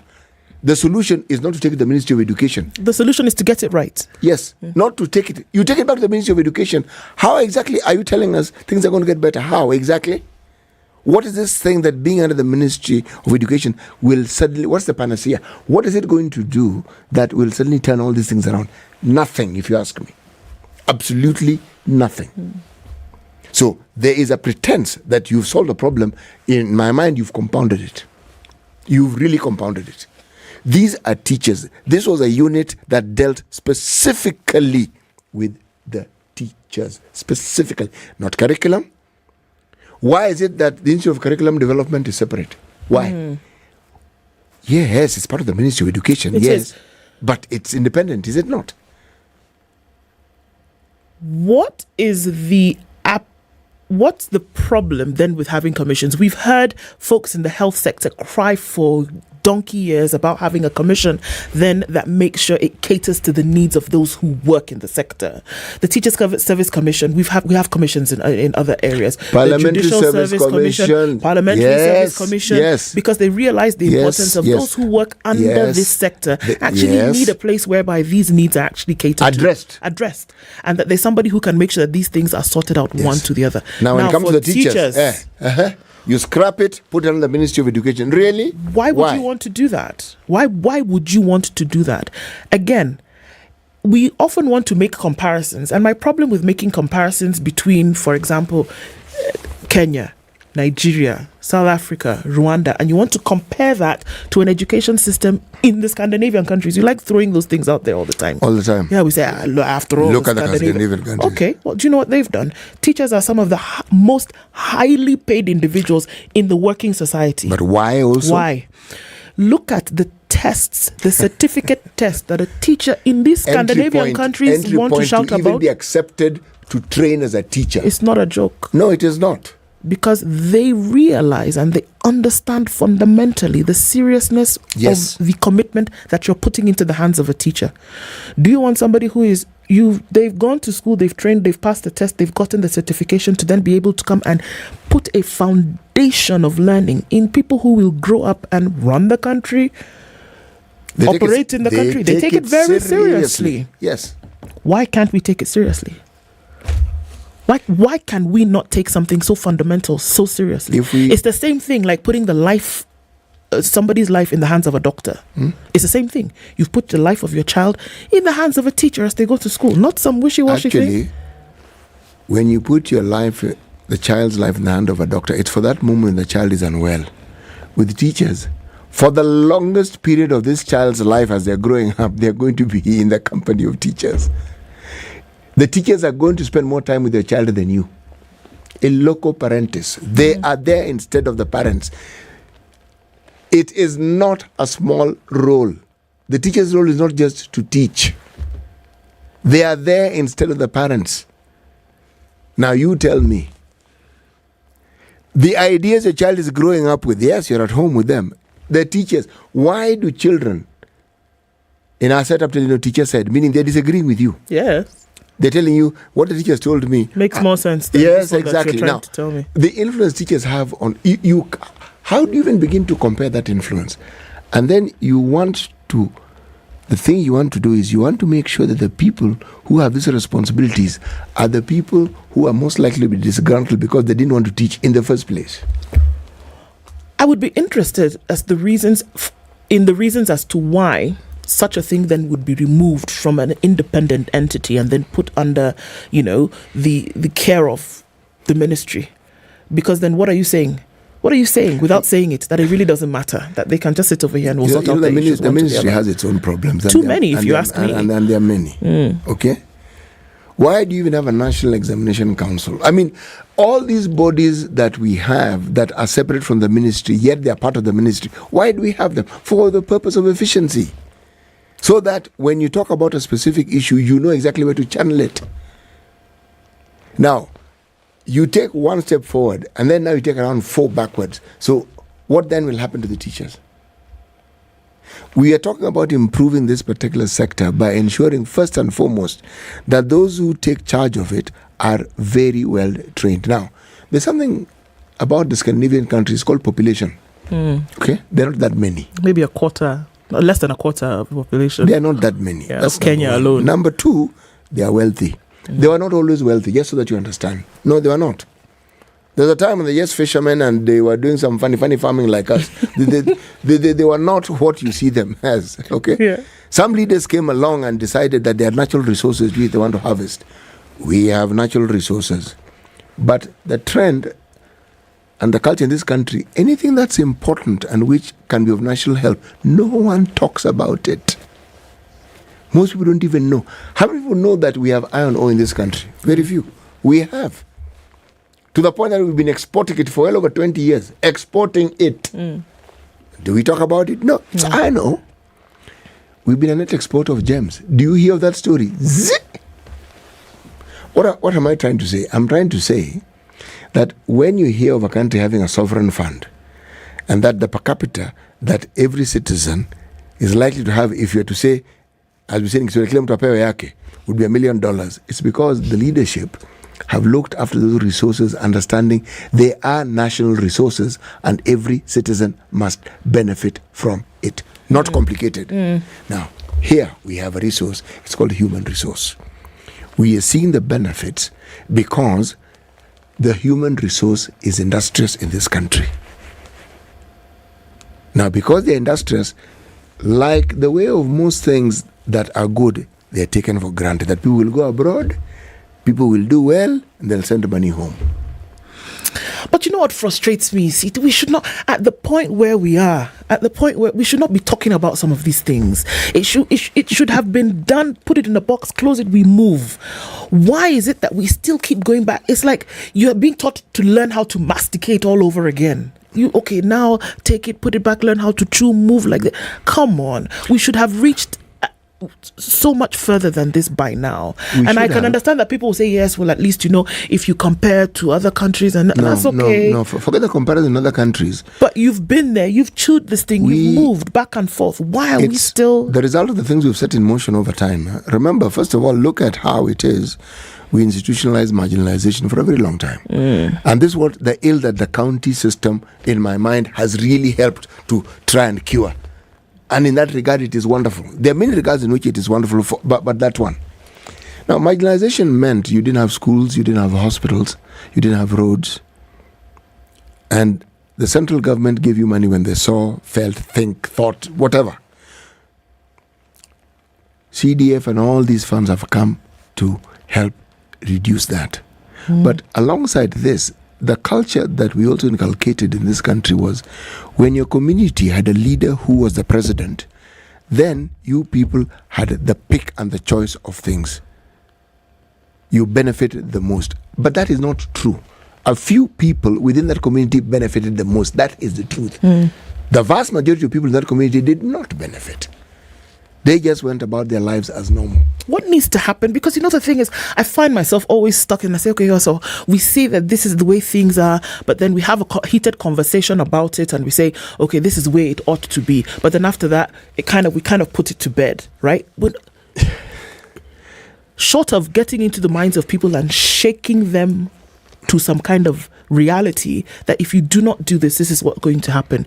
If you are in a position where certain things are going to be done and you don't do them and then things go all right, guess what? You do not reserve the right to complain about how bad things have gotten, because your individual responsibility not done becomes collective responsibility of many more people on a grander scale. Also, guess what? Not done.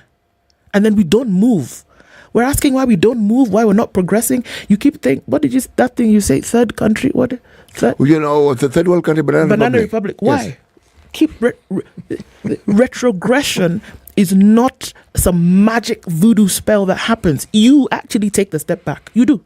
By the things you do or do not do, that is how you regress. You see, if you look at the misnomer that we consider to be our truth, people think that a very vulgar display of wealth means you're wealthy. It doesn't.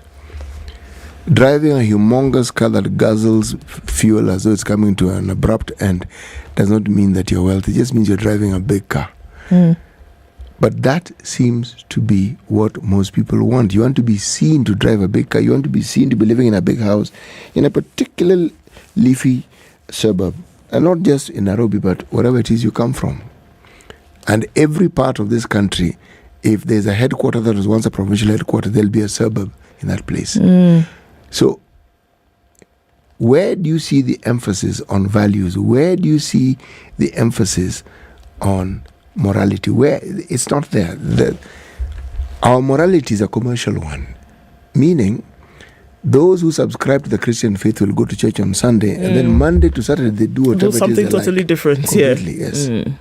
I speak of a faith that I am part of, so I understand. Okay? Now, the question you're asking is how then do we actually do what we say we would do, and how then do we ensure that those who are disadvantaged in our community are looked after and brought out of that position of disadvantage that they are in? That really is the question, is it not? When will the lights come on? Or if they're on, when will we regard that we can see the things that are actually before us and why we're not able to go?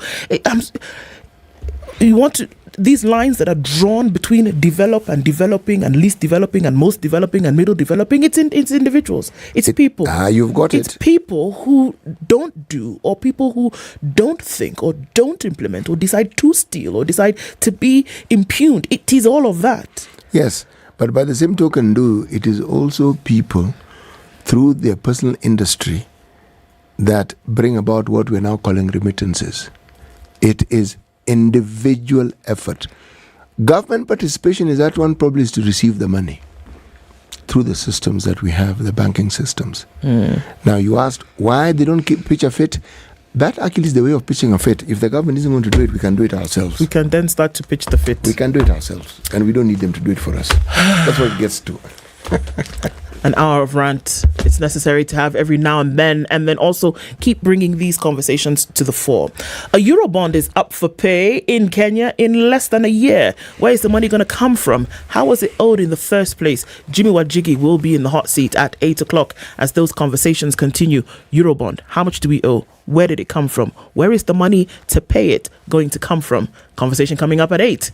It's 8 o'clock.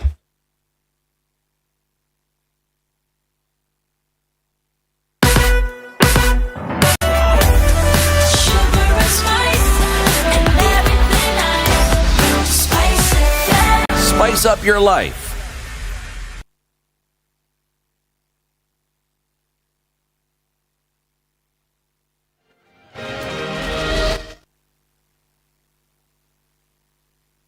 This is Newswire. I'm Dennis Aseto. Wasingishu Senator Jackson Mandago is expected to be presented in court today after spending the night in police custody over the Finland and Canada education scholarship saga. Mandago was grilled over the 1.1 billion shillings controversial education program that has left many parents and students in tears. This as President William Ruto assured the parents and students of justice and scholarships back home. Sasa mambo ya uchunguzi inaendelea. Wale wote kama kuna mtu alikula hiyo pesa, ajipange kulipa mapema ama ataingia mtabani. Ndio.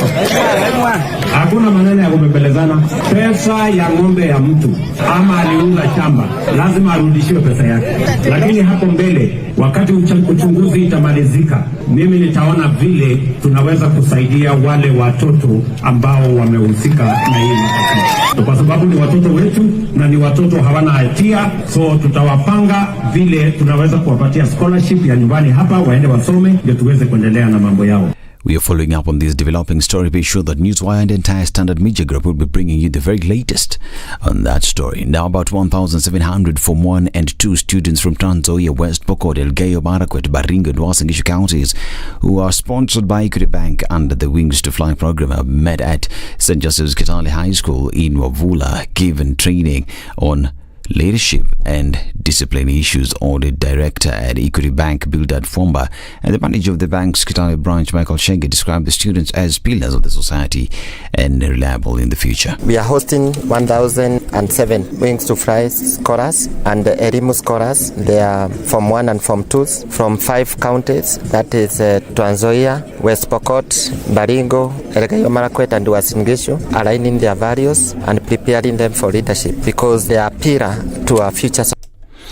St. Joseph's Kitale Principal Cosmas Nabongolo has said that the program has boosted the level of education in the country. Most of these students, beneficiaries of this program, score quality grades. As a school administrator, I can confirm that vividly. Over time, I've seen students come up in terms of classwork. It's definitely a milestone in matters of integration and unity of purpose for students. Because the journey is about let's succeed, let's work hard, let's burn the midnight oil. And when a lot has been given to us by the bank and other well-wishers, let us also reciprocate by working hard. And definitely it gives uniformity of the fact that they are a team and is a united front of students and the youth. Residents in areas that suffer from frequent attacks have a responsibility to cooperate with security agencies to confront Al-Shabaab terror group, says Defense CS Aden Duale. Speaking on Citizen TV, Duale has called on the residents of Lamu and other areas in the northeastern Kenya, as well as Kenyans in general, to work with the security forces in efforts to achieving and winning the war against terrorism. But I want to urge the people of Lamu that they have a responsibility to flush out the few terror cells living among the community. The communities have a role to play. If they don't flush them out, we will flush them out ourselves, because we have the capability and the capacity and the intelligence to find who is collaborating with the terror networks. But I think for the sake of our national security, communities, religious leaders, women and youth in Lamu and in every part of Kenya, even here in Nairobi, they have a responsibility to be part and parcel of our national security and safety conversation. Regarding the presence of the Kenyan army in Somalia, Duale said that according to the law, Kenya has a responsibility to work with the neighboring countries to address terrorism when there is an emergency. For us to protect our national security interests, that's why we are in Somalia. Secondly, we are in Somalia as part of our moral duty to be part and parcel of the regional peace and security within the Horn of Africa. Article 248, sub-article 8A, if you read the UN Charter, if you read the EACA articles, if you read AU, those articles mandate the Kenya security and also Kenya Defense Forces to participate when called upon to be part and parcel in maintaining law and order within our region. He also pointed out that the UN Security Council report shows that stability has returned to Somalia and that the KDF will return to the country next. The KDF has been in Somalia for more than 10 years. This is Newswire. I'm Dennis Aseto. Good morning.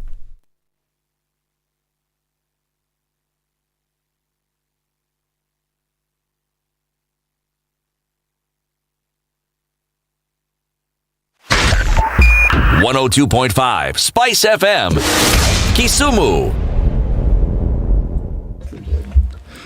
All right, so looking at actually quite some traffic this morning, and it's actually much busier than it was a couple of days ago. We're seeing it heavy on North Airport Road coming in from Cabanas. As you're then getting to that junction going towards Outer Ring, it is heavy onto Outer Ring and then through towards the Eastern Bypass. That's pretty busy right about now. And Kiambu Road is also packed up in the last half hour. We're seeing much more traffic on the Thika Superhighway than coming into the CBD. So Thursday is a very different day from the others that we've seen earlier on in the week. On Uhuru Highway, as then you get into the city, that also gets busy. Coming out of Westlands, we're seeing some of that as well. The Northern Bypass giving a little bit of that off towards Limuru Road and then into Kitisuru, Ruaka, all that. But most of it is what we'll see on the eastern side of the city this morning. Where are you today? Are you stuck somewhere? Let us know about what's going on where you are. Talk to us on Spice FM KE on Twitter, all in an attempt to keep things moving this morning.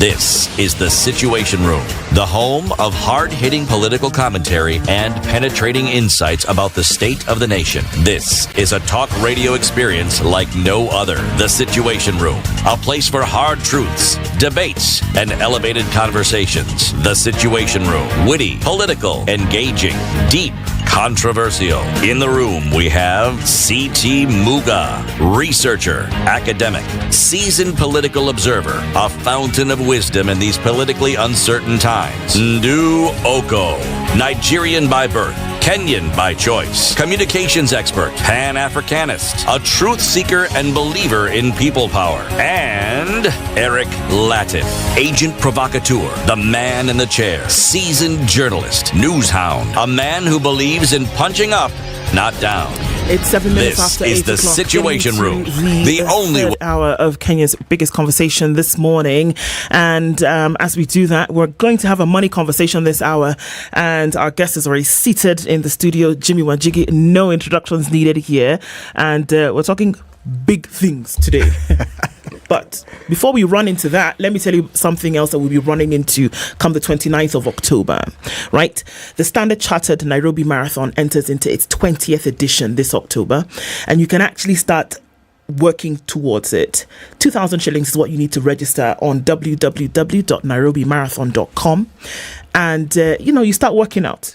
There's going to be a physical race this year. There will be virtual races. We saw those happen in Mombasa, in Kakamega, in Kisumu last time.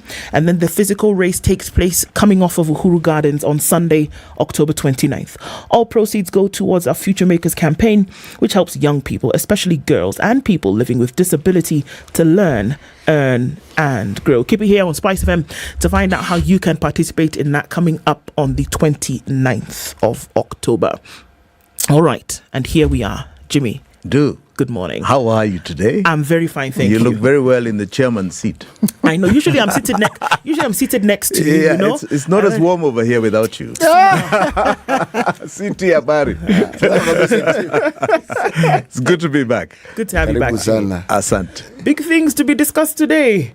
Yes. And many questions to be asked, but Siti is going to do the business and welcome you properly for today's proverb. Our proverbs for the whole of this week are from the country of Niger. For the longest time, before I met and got to know Ndu, I knew it was called Niger. Yes. And she told me, sir. Did I say sir? Okay. Niger River is Niger River and it's in Nigeria. Yes. That country is called Niger. I said, oh, okay. So, Niger. He who does not mend his clothes will soon have none. That's a proverb for the day. He who does not mend his habits will soon have none. Or will have bad habits. Or will have bad habits. Atamalizika. And that is a good one. And that is a good one. Okay. Needs no interpretation. Okay, so Jimmy, we'll be having questions, sometimes worrying conversations, actually most times worrying conversations about fiscal responsibility in Kenya. What owed, what not owed, what truly owed, what could be the problem.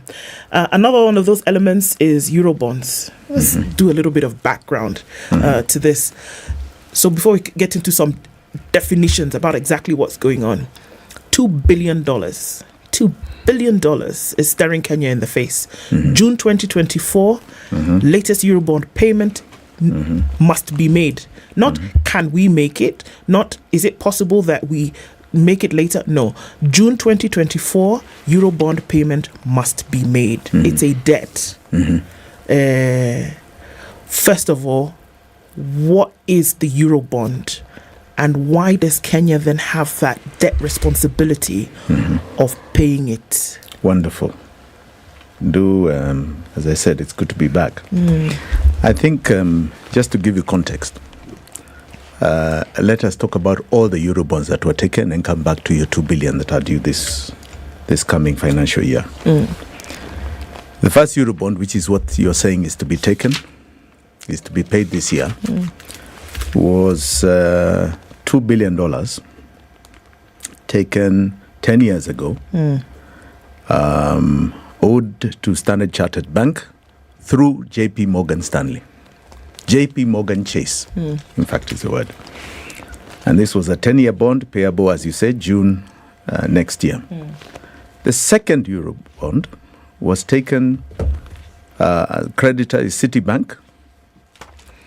This is due February 2028, $1 billion. Another billion was taken by creditor Citibank, due again February 28th, $1 billion. So that's $2 billion due in 2028.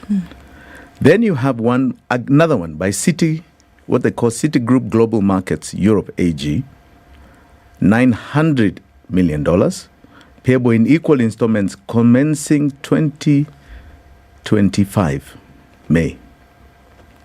And you have another one, so Citi Group Global City Markets Europe AG of $1.2 billion, commencing again payments in 3 equal installments starting 2026 2030 to 2022.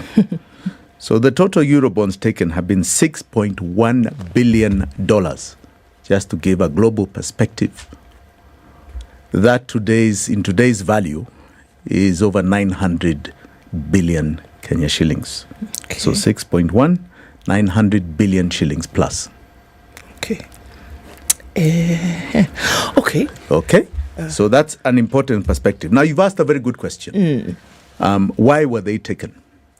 I think I've been here before, and I don't want to belabor the point about what is called authentic debt. Why do we take debt? We take debt for only two purposes. One is for development, and the second is for short-term cash flow problems that the Treasury may be facing. And those two provisions are anchored in PFM law, section 15.2, where it says you can only borrow for development. Yes. You cannot borrow for recurrent expenditure. And section 53, which says you shall only borrow for the budget as approved by Parliament. And this approval is done in the appropriations, allocations for loans as approved by Parliament. So the law is very clear. Yep.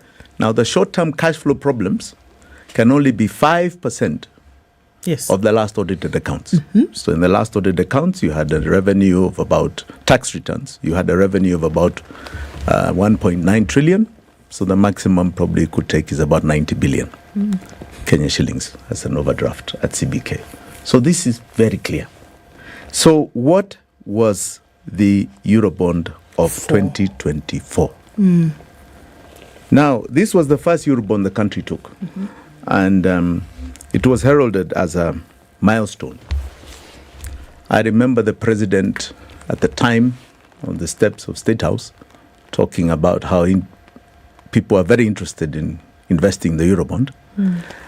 And his statement was very telling. And I don't know why people didn't draw much attention to it. He said, we are borrowing this so that we don't have to borrow money locally anymore. So we are getting out of the domestic market. But he did not say what it was going to fund. Yes. Slowly but surely, they tried to say that it is funding infrastructure. In other words, development. Now, we have audited all these accounts, and I want to state here categorically, without any contradiction, any fear of any contradiction, that all the Eurobonds, including this 2 billion, have not funded one project. One project in the development budgets of the last 10 years. None. I can assure you, none. Jimmy. Yes. So where did the money go? Yes. Now, this is what I want to explain, and I said last time, I shall begin that explanation. It is very interesting that about 2015, 2016, a very good friend of mine, the late Jacob Juma, brought this to my attention. And I'll tell you a human interest story here because I think it's important. Jacob Juma had been analyzing the quarterly reports of the Treasury. And he said, I thought we were borrowing Eurobonds so that we don't borrow domestic. Yes. But when I look at the quarterly reports, it is showing that we are borrowing domestic. In addition to having got in addition to receiving the Eurobond. Okay. And it's the exact amount, roughly about 200, 300 billion shillings at the time, as the Eurobond. So it seems like we didn't stop. So where is the permission in the budget to borrow Eurobond? This must have been a heist. At the time, 2015, I was working very closely with Raila Amolo Odinga.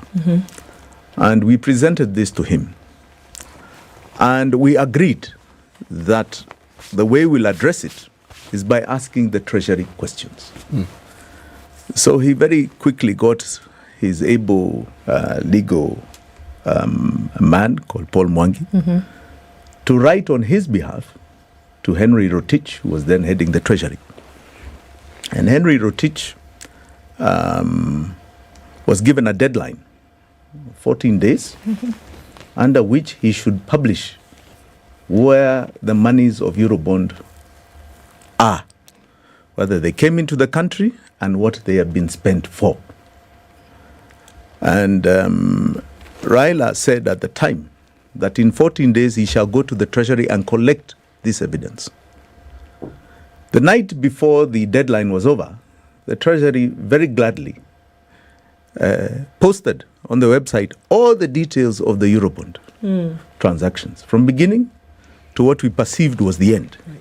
And we were very excited. But what they presented was the end. Good one, CT. Now, what was most interesting is that they tried to explain their story, and it did not make sense to any of us. So they said that they received a total of $1.99 billion, almost $2 billion, from JP Morgan Stanley. So on June 19th, 2014, they say an account was opened, a JP Morgan Stanley account in New York for the Eurobond receipt. Now, I can see you squinting your eyes. I'm concerned. Because that was the beginning of what we call the money laundering scheme of Eurobond. Complete money laundering. The law is very clear about where our monies go. The consolidated fund, which in PFM is called the Exchequer account, National Exchequer account. Yes.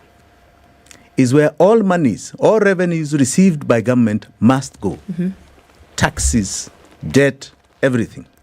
Because it is from there, as you had the controller budget here a few months ago, actually now, where she says she gives approval for any transaction that goes out. Yeah. So for the central bank or the national treasury to open an account outside of here to receive revenues on our behalf is the first stage of illegality. So what if, let's look at it very simply here. If you were borrowing money as Kenya, yes, it only makes sense that the institution or the entity that was loaning you this money would put the money in your account. That is the law. Yeah, but is it not? But let me ask, which account? No. It's only one account. It's only one account it's that called should the receive National money. Exchequer account, Yeah, which is that the would receive consolidated money. fund. There's a reason. That is the constitution. Yes. The constitution. Yeah. Because that is the only place that you can then spend. So you can receive and transact on that only according to the law. I get that. The reason why I'm asking is when we borrow money from one of these Bretton Woods institutions, yes, is it the same requirement? Yes, it comes direct. Goes to the same account. All right, let me ask the question. Where then does this role of us needing to have an account with the Federal Reserve of the U.S., one of the Federal Reserve, whether it's in New York or wherever, and where does JP Morgan Chase then come in? Now, this account did not go to Federal Reserve. This is an account at JP Morgan Chase, not the Federal Reserve. This one is just a simple, ordinary bank account with a bank. With a bank. Because for purposes of clarity, Jimmy, yes, JP Morgan Chase is a bank. It is a bank. Yes. It's a commercial bank. It is a commercial bank. Yes. Right. So a bank within which entities, institutions can open accounts. Yes. It's like KCB. Exactly. Yes, it's like KCB. All right, please carry on. Now, that letter was written on 19th June by Central Bank, which said, opening of US dollar account for Government of Kenya sovereign bond. This is addressed to the Accountant General, the National Treasury. We are pleased to confirm your request of opening an account at JP Morgan Chase, New York. The account number 6031499985 is titled GOK/CBK Sovereign Bond. Payments into and out of this account shall be made using a SWIFT code. Please arrange to provide mandates for this account. In other words, the signatories. Right. This is signed by somebody called John K. Birech, Financial Markets Department, and Sami S. Casero, Authorized Signature, Financial Markets Department. Okay. Copied to the Treasury, CS, and the PS at that time. I'm going to ask again, what would be the need for the government of Kenya to open an account to receive money for state, perhaps, functions, development functions, outside of what is mandated by law for operation? I think when I was last here, I said that the cornerstone of fraud is concealment. The one thing that this account does is that it is now not in the eyes of the control of budget. For approval or denying of transactions. It is when money enters the consolidated fund, the National Exchequer account, it is very difficult for it to move. Very difficult. The controller of budget must authorize any expenditure, and it must have been voted for by Parliament. Line items, as we've said before. But now with this account, this account, right, as I'm going to read the next letter, only 2 signatories can move it as they wish. I mean, you're not talking about chicken feed here. Hii ni pesa mingi sana. We have never, and I think it's important you conceptualize this, never has the Treasury received that amount of money in one bulk payment. But Jimmy, ever. That at the time, right? You imagine, today that is 300 billion shillings. Indeed. Just entering the Exchequer account. Entering our accounts. We don't receive money that way. We receive little bits, as you heard the controller of budget talk about, daily, right? In tax revenue. Then you have what are called tied aid towards our projects, which is difficult to expend. So you never receive cash flow in one day of $2 billion. The Treasury had never received such money in its life. In its lifetime. There's documentation. Yes, but I'm saying before this time. Yeah, but now what I'm asking is, again, if there was nefarious activity taking place here, the documentation is readily available, people can find it, or is it one of those situations where we're saying things are hidden in plain sight because nobody's going to actually go looking for them, because it is unimaginable that you would open an account outside of what is mandated by law to operate with these funds? You said it better than I could have. You've put it exactly correct. You have hit the nail on the head. Hidden in plain sight. Because after all, who reads? And who would ever imagine that there could be a heist or money laundering of this amount of money? Now, the mandates were given. And on 27th of June 2014, the signatories, a letter from the Treasury, from the Accountant General's office, mandated 2 people to be the authorized signatories of this new account at J.P. Morgan Chase, New York. Please take note, City, it is not the Federal Reserve. Bernard Mwirore Ndongo, the Accountant General himself. And Julius Musiemi Kilinda, also in his office. Are we on the same page? Are we on the same page? These are their letters.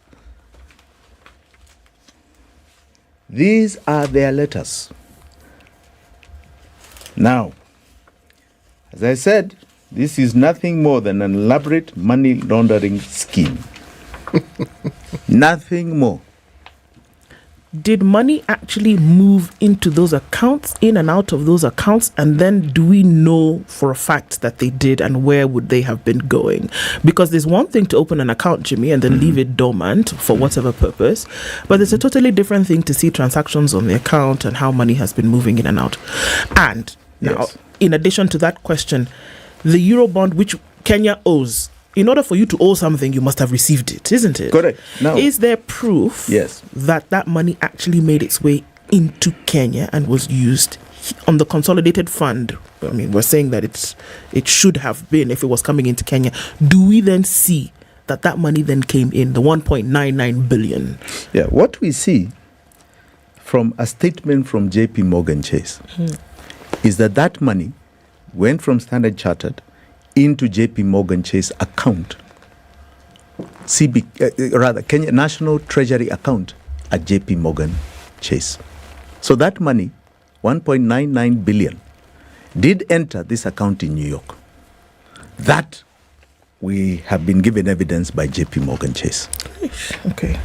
All right. So that was received in total.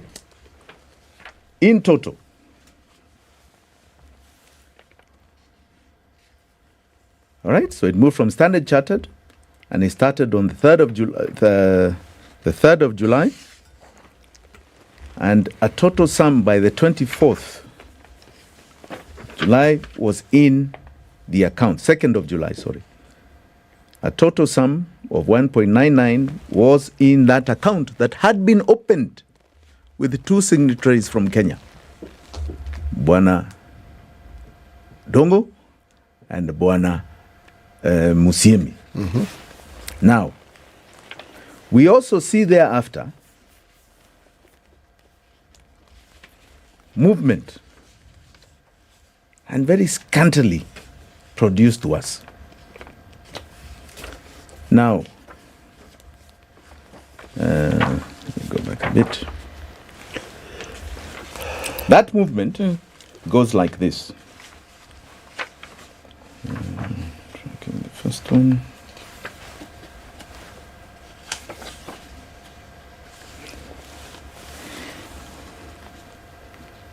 On the 3rd of July,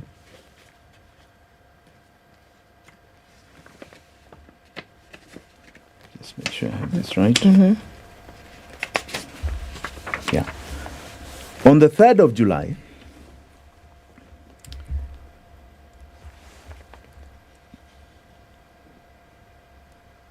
an amount at the time of $604 million of the 2 billion went to pay a syndicated loan that had been taken by the previous regime, it was stated, to Standard Chartered Bank. At the time, it was equivalent to 53 billion shillings. Which Standard Bank in this country? No, London. Okay. All right. That was the first transaction. And they showed us a SWIFT of that amount leaving. Can I just ask, Yes. when they say they paid that amount, was it a full and complete payment, or was it a part payment? It was supposed to be a full payment of a previous syndicated loan. Did Yes. that loan actually exist? Was there evidence that such a loan had been taken? That was not provided to us, but we believe that the accounting of the previous regime may have been not too bad. Okay. Now, that SWIFT, you know, they were very good with the information. They gave us a SWIFT copy of that transaction. $604 million went out to Standard Chartered. The second transaction, on the same day, 3rd July. Same day? Same day. Was of $395 million, equivalent at the time to 34 billion shillings. And they showed us a very clear SWIFT of the same, right? And they called it partial drawdown. Went straight from JP Morgan Chase account to the National Exchequer account at the Treasury in Nairobi here. Okay. Where it's supposed to have gone. Where it's supposed to have gone in the first place. Okay. But I'd just like to ask, this money that had been borrowed by a previous government, supposedly... The 600. Yes. Was there evidence that it had not been paid? Now, all we can say is that the Auditor General at the time, Edward Okoh, because he subsequently did an audit on this, proclaimed that that did exist. That loan of the previous regime did exist, and it was paid in full. By that amount. Yes. So this amount cleared the loan. This amount cleared the loan. Okay. So fine. I want us to go to a break. But do you know what you're saying, Jimmy? Yes. In essence, is that the Eurobond of $2 billion, which is due for payment in June 2024, was actually borrowed to pay back another loan that had been previously taken, for which we do not know if it went towards development. Correct. And I want to give you even more further revelations that will shock you after the break. It's It's 28 minutes to 9 o'clock. Jimmy Wanjigi in the hot seat this morning, talking about money owed, not knowing where it went. What's going on? He calls it a heist. More information about that coming up shortly. We'll take a break. Kenya's biggest conversation continues after this.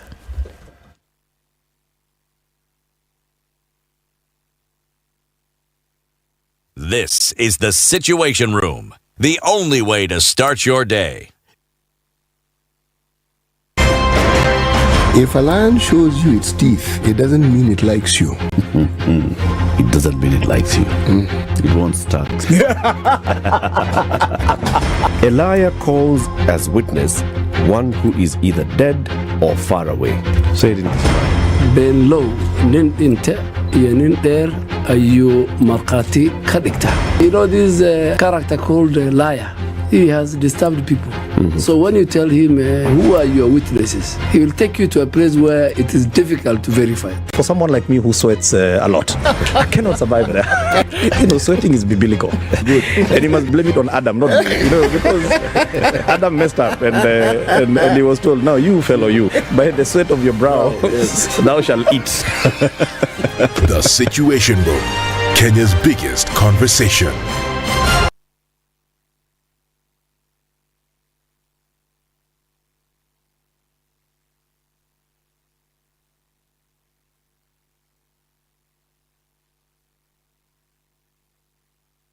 You're trying to legitimize it. All right, cloudy conditions at 14 in Nairobi. It's sunny at 18 in Nakuru, sunny at 15 in Nyeri, and 17 and sunny in Eldoret. 25 and the sun is up in Mombasa. It's 25 and mostly sunny in Malindi. 23 and sunny in Kisumu, partly sunny at 20 in Kakamega. Rain showers at 20 in Kampala, and the sun is up at 26 in Dar es Salaam. It's 10 and sunny in Johannesburg, and cloudy at 25 in Lagos. 21 and partly sunny in Kinshasa.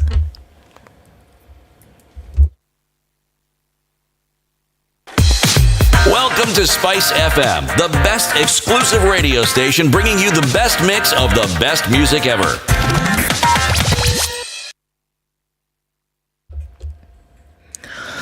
Continues here and there in the city. Jogo Road is quite packed this morning, and we're looking at North Airport Road, really busy. Something seems to have gone amiss here. Traffic then going towards the junction at Outer Ring and then out towards the Eastern Bypass. It looks like it's going to remain packed for some time. I'm going to keep an eye on that one and see what it comes out to be.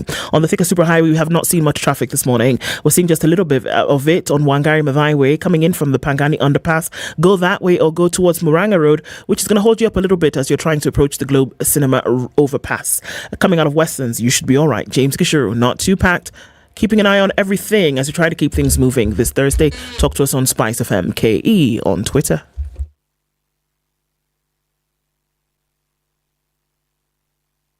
Mature, intelligent talk every morning. Spice up yourself.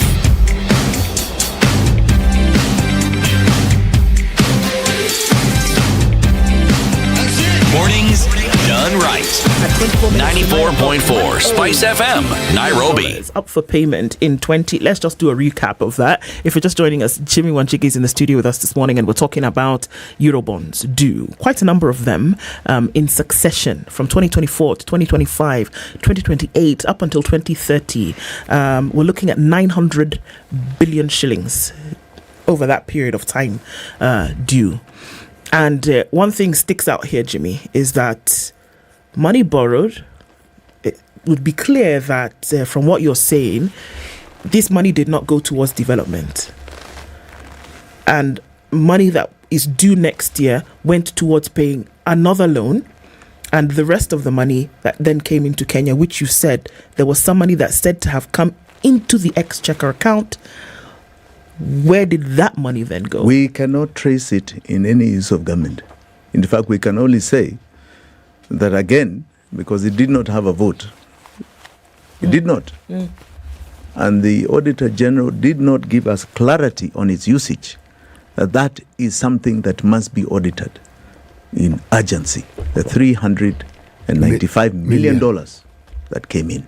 After this 600 something went towards Standard Chartered. Yes, then 395 came to consolidated, must be audited because we do not know what it went for. It is not assigned to any development project. So we cannot find its use. We cannot find it even in the current expenditure of government. Did not pay anything to do with any recurrent expenditure of the government of Kenya. So then the money we could don't be in the know. account? Yes, and we asked. This is where we started getting blocks. Mm. Now, it leaves a balance at JP Morgan Stanley of $1 billion. Remember, there were two? Yes, there were That 2 accounts for $1 billion. Yeah. Now, JP Morgan Stanley account shows, I'm telling you, this is documents they ended up giving us after asking a lot of questions. That apparently that account remained with $1 billion until September. From July to September. You wonder why our money... Was it an interest-bearing account? Yes, apparently it got an interest of $76,000. Right? In the period that it stayed there. Una check. $1 billion got an interest of $76,000. Okay. Sour. Then they say that on 8th of September 2014, an amount of $1 billion, exactly 999, etc., moved from the Federal Reserve, not Federal Reserve, from the JP Morgan Stanley account. Chase. Mm-hmm. And they stated that it came to the Exchequer account. Again? But, yes. So unfortunately, this time, City, before you ask the question, this time they did not show us the SWIFT. Remember the others, they showed us a SWIFT transfer from the JP Morgan Chase account to the Exchequer account. This one, they gave us what you call a redacted SWIFT that ended at the Federal Reserve. Okay. So meaning some lines Not lines. were crossed. Very many lines. Yeah. You can see this was the full page they gave us, and all of this was redacted. Blackened out literally with a pen. Now, why would somebody want to not show you transactions? This is the big question. This is our money. Take note, the authenticity of the debt is already in question. Then when you have even said you've received it, because we saw receipt, $1 billion, you do not show us a full SWIFT of where it went, because we could not trace it. They redacted. But it left the account. It left the account. Meaning, when you went to the account, was there evidence of the account balance? Yes, it said nil as of September 14th, 2000. They even took the interest, They even took the interest. Okay. So between July and September, because you're saying the same year, now September, now the account was at zero. Zero. Okay. All right. Now, we could not trace where this money went. And this is what we started asking. Where is this 1 billion? When we asked enough questions, the Treasury very quickly publishes what they call tap sales. What? Yes. That this bond was so popular, they even made more sales. Right? Meaning more people paid More people paid for it. Okay. To the extent of $815 million. So it was oversubscribed. Oversubscribed in December. And they very quickly show us that this went to Citibank. This was from Citibank. And they very quickly show us a SWIFT transfer. Of that 800. Of that 800, leaving Citibank London, going direct into the Exchequer account. Okay? Okay. Okay. Ostensibly for the same Eurobond. Yes. Now, in addition, adding on to. So we've taken $2 billion. Yes. 1 billion is accounted for. Yes. In July. 1 billion in September, we cannot find it. Okay, that's because what they gave us did not show where it ended. Yes. Yeah, but we know Then it in left. December, they have tap sales of $800 million. And that they show us a SWIFT from Citibank coming into an account at CBK. Now that account at Citibank, is it our account?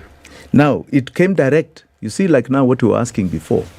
Why didn't the Standard Chartered come direct to consolidate it? To consolidate it. They were now trying to show us Citibank, which did the tap sales. Sent the money directly. Sent directly to CBK. All right? So he said, that's very good, but let's go back to the one of September of $1 billion. Where is it? Where is it? Now, we then got into the most interesting thing I have ever believed. It was shocking. Completely shocking. Completely shocking. I'm telling you, you've never seen a fraud scheme like this. What eventually then happened is that they decided they are going to show us documentation of money being received into something at central bank called the sovereign bond account.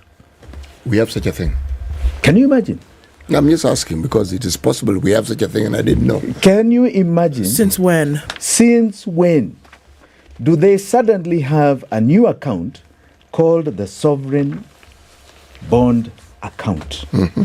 And this sovereign bond account now has got money that the same two individuals of the treasury, Bwana Ndongo and Bwana Kilinda, are now transferring money from that to the exchequer account.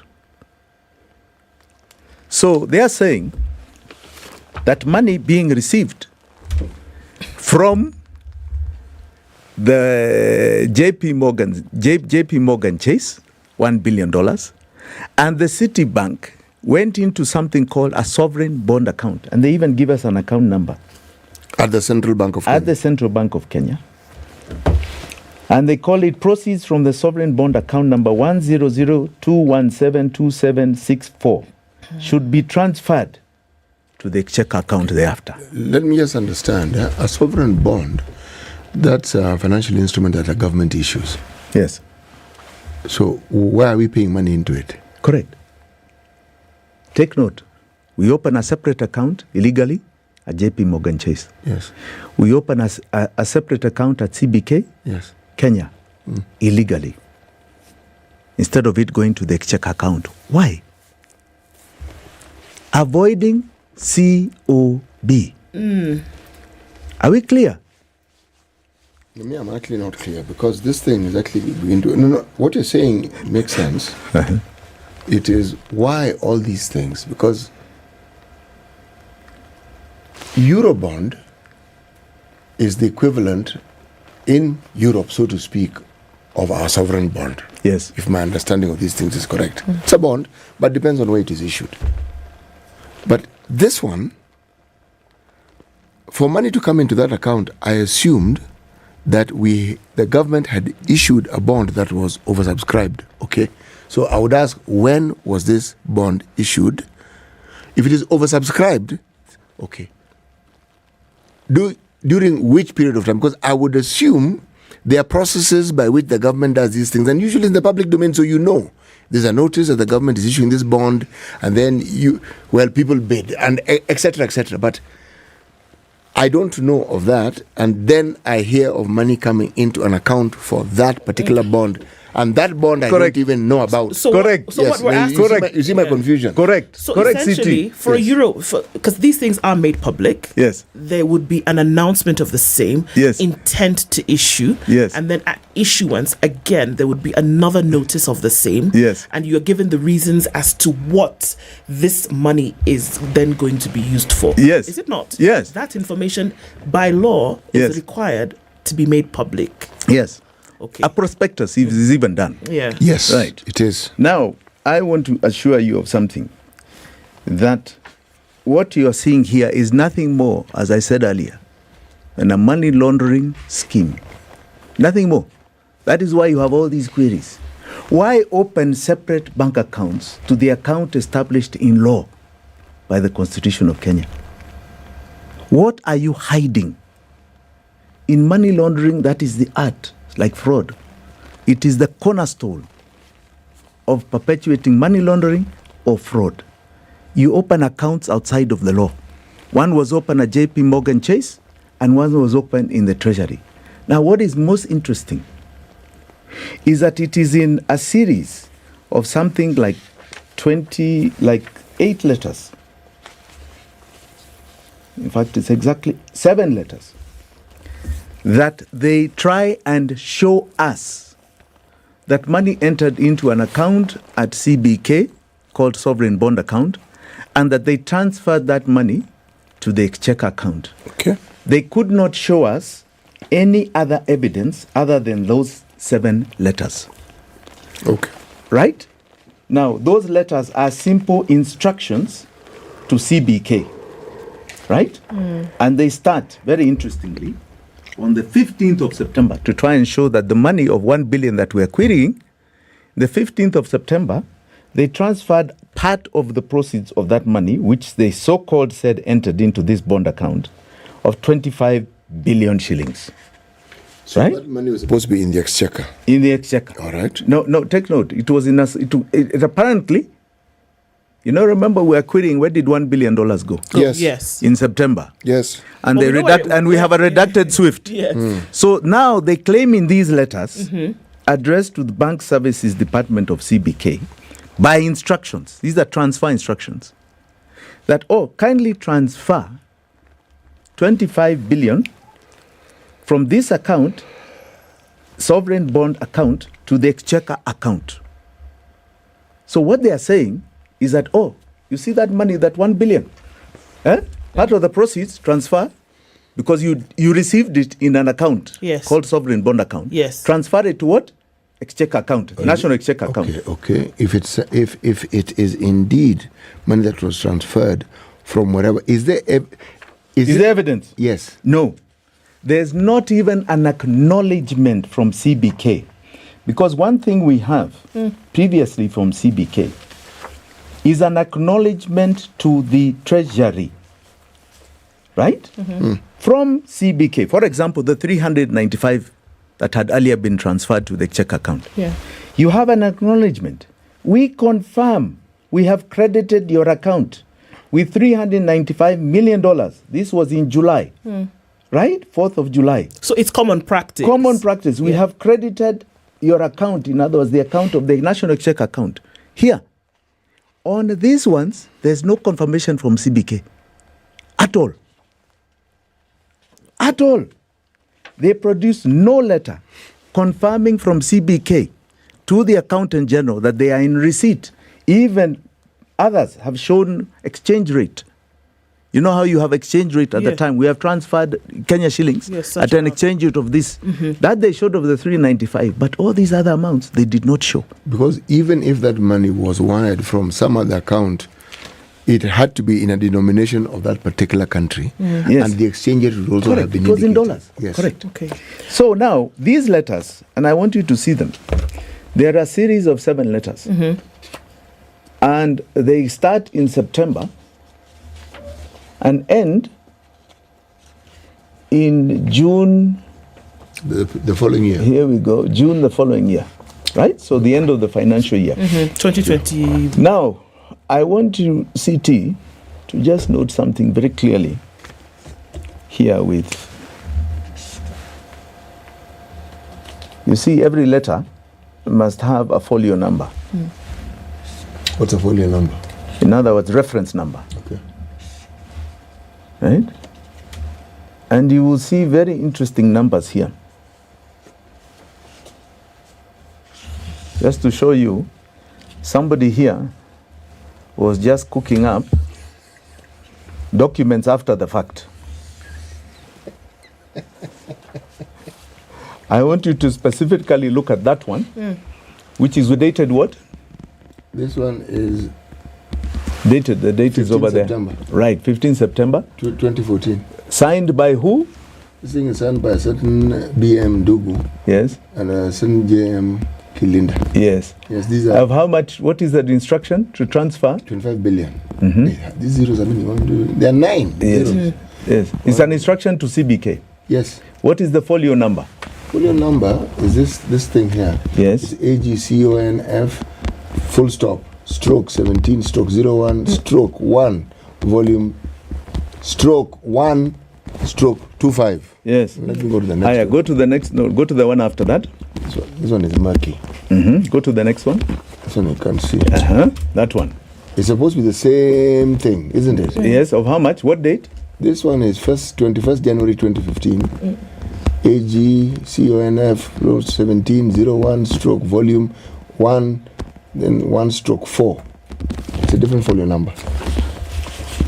It's a different folio number because this one is 15, this one is 144. No, sorry, not that one. You went too far. This one. Yes. What date is that? This is 23rd October 2014. Yes. And the first one was? September. Okay. What is the folio number? The folio number is the same. For a different amount? The folio number is the same. And what is the amount?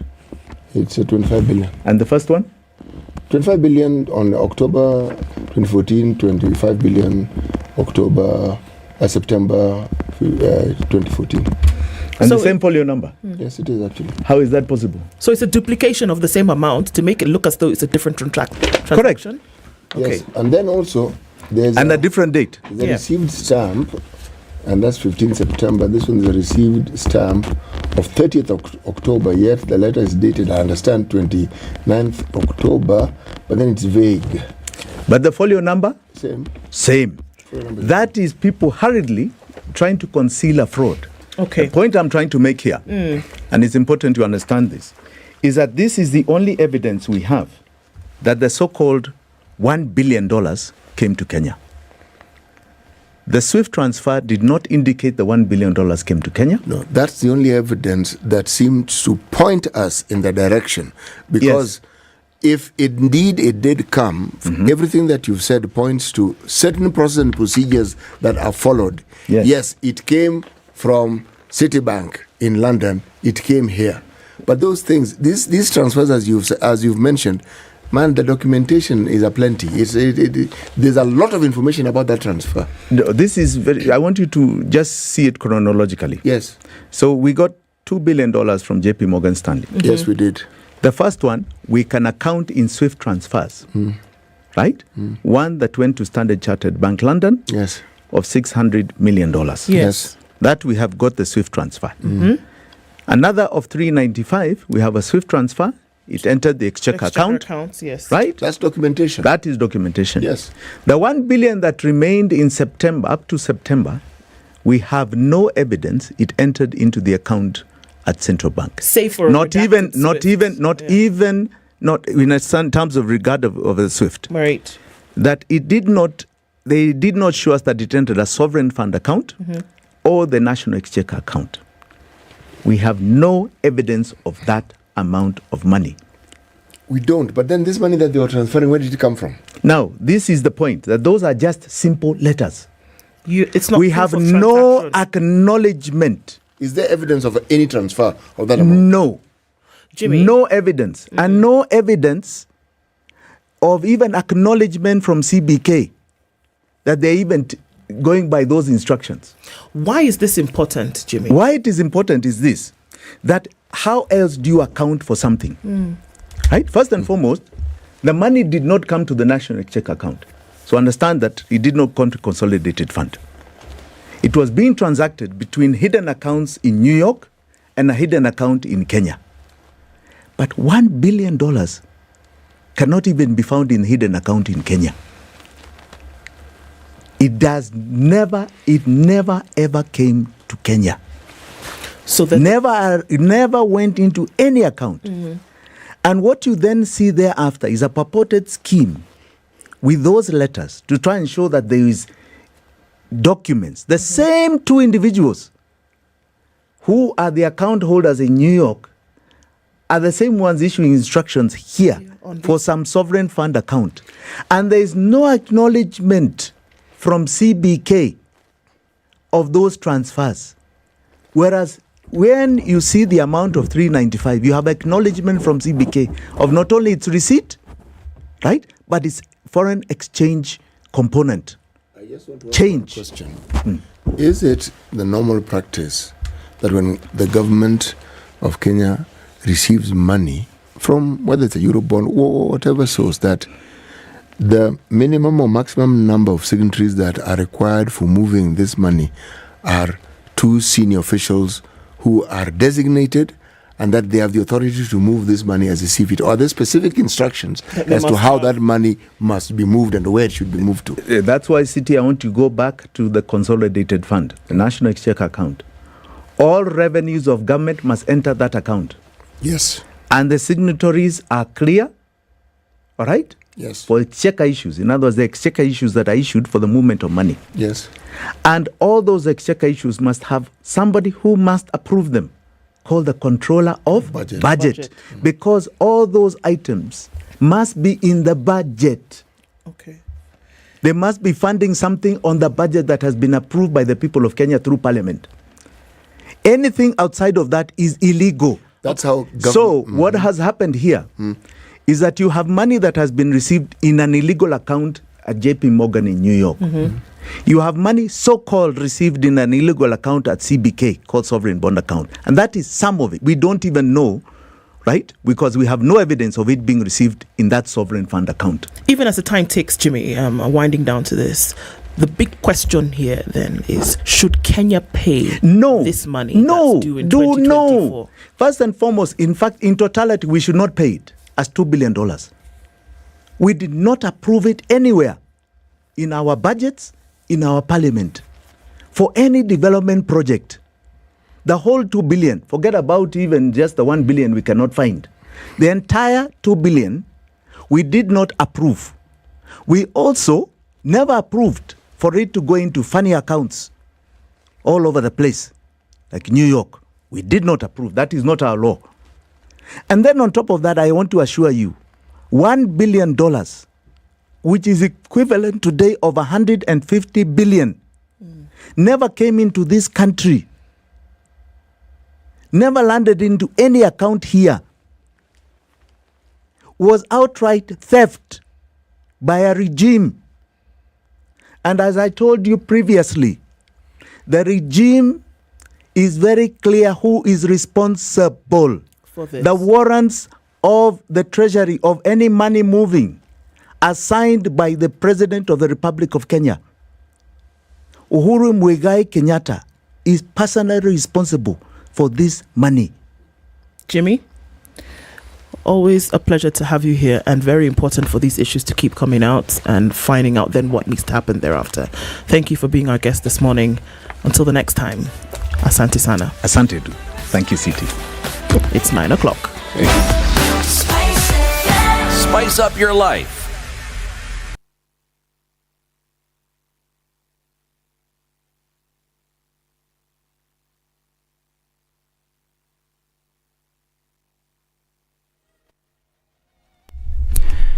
Good morning, this is News. I'm Dennis Aseto.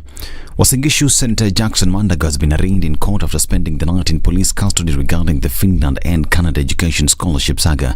Mandago is grilled over 1.1 billion shillings controversial educational program that has left many parents and students in tears. He is together with his co-accused Meshach Rono, Joseph Maritim and Joshua Lele. The matter is expected to kick off any time now. We continue to follow up on this developing story. We will be bringing you the very latest in our subsequent news bulletins. Tharaka-Nithi Governor Muthomi Njuki, who is also the chairperson of the Health Committee in the Council of Governors, is now asking the national government to intervene and strengthen KEMSA. According to Njuki, many counties are suffering from a shortage of medicine due to the limited distribution implemented by KEMSA. However, he admitted that there are some counties that owe a lot of money to the authority, a situation that cripples the distribution of medicines and medical equipment in the country. We need to capitalize KEMSA. We bail out even sectors of this economy in Kenya that may not have direct impact to health, like Kenya Airways, sugar factories, and so on and so forth. I don't want to go on with the list. Why can't we bail out KEMSA so that we can have enough resources to be able to take care of the needs of the counties and the other demands by the private sector and the faith-based organizations? Njuki said that the government has been allocating funds to strengthen other government agencies when they are in state of disintegration, so it is appropriate to do so to restore normalcy in KEMSA. And that is why we have very many patients ending up in very high-level facilities for diseases that can be taken care of at the primary level. We are all aware of what we call self-referral. You have a cough, and instead of you going to the local dispensary, you decide to go to level 5 because you feel that is where your needs will be taken care of. What that does is that it denies those who are very critically sick an opportunity when you're competing with them on the queues. Azimio has alleged state-sponsored economic sabotage in its backyard following the closure of sugar factories in Nyanza and Western Region. National Assembly Minority Leader Opiyo Ndai says the order by Agriculture and Food Authority is meant to cripple the economy of the region and demanded its immediate revocation. Opiyo further criticized the move by the government to allow private sugar companies to operate, terming it as unfair to local sugar farmers. Police are looking for suspects who shot dead 6 people in Garissa County. Northeastern Police Regional Commander John Otieno says tension is still high in the region, but police are on high alert. He said that the assailants asked the victims which clan they belong to before shooting them at close range. And on a sad note, Central Organization of Trade Unions chairperson Rajabu Mondi is dead. He died while undergoing treatment at a Nairobi hospital and had served as KOTU's chairperson for over 2 decades. KOTU Secretary General Francis Atuli has described Mondi as a committed chairperson who advocated tirelessly for fair wages, self-working conditions, and the overall well-being of the union. Members of thoughts and prayers to the family and friends. And residents of Kilifi County have been encouraged to plant trees in abundance to protect the environment in an effort to increase the amount of rain witnessed in the area. Superintendent Mtangani Prison in Malindi, Gilbert Atonya, says that the move will help a lot to deal with climate change. Atonya has pointed out that the prison has collaborated with residents to plant more than 7,000 seedlings this season alone. Mazingira yafaa yalindwe, sababu ukiangalia Malindi peke yake, tuseme msimu huu mvua imenyesha vizuri, na hakika watu wakiendelea kupanda miti kutakuwa na ile change ya climate. Tutapata chakula, tutavuna mahindi vizuri, lakini so far mpaka saizi msimu huu tumepanda zaidi ya miche 7,000. In fact, we are approaching like 10,000 seeds zenye ziko kwa mchanga. On his part, the Director of Environmental Affairs in the Office of Malindi Member of Parliament, Kefa Orango, has advised residents to refrain from cutting trees. Ukataji wa miti ni jambo ambalo sio mzuri kwa sababu inatuharibia mambo ya mazingira. So ni yeye pia inaharibu, na pia tunaweza kosa mvua kwa sababu ya kukata miti. Kile nawahimiza ni kwamba waendelee kupanda miti kwa sababu nchi yetu iko na 20% of coverage. Tunataka iwe kama 30% vile government inataka tupande miti. Kwa hivyo nawahimiza wapande miti. Ethiopia has expressed its readiness to start using the port of Lamu in the export of goods to and from the country. The Minister of Transport Ethiopia, Ale Musime, who is leading the Ethiopian delegation for a 5-day working visit, has made it clear that the main goal is to strengthen the LAPSIT project by investing more in other projects, including the construction of roads that connect the countries of the Eastern African region. I'm Dennis Aseto. Good morning.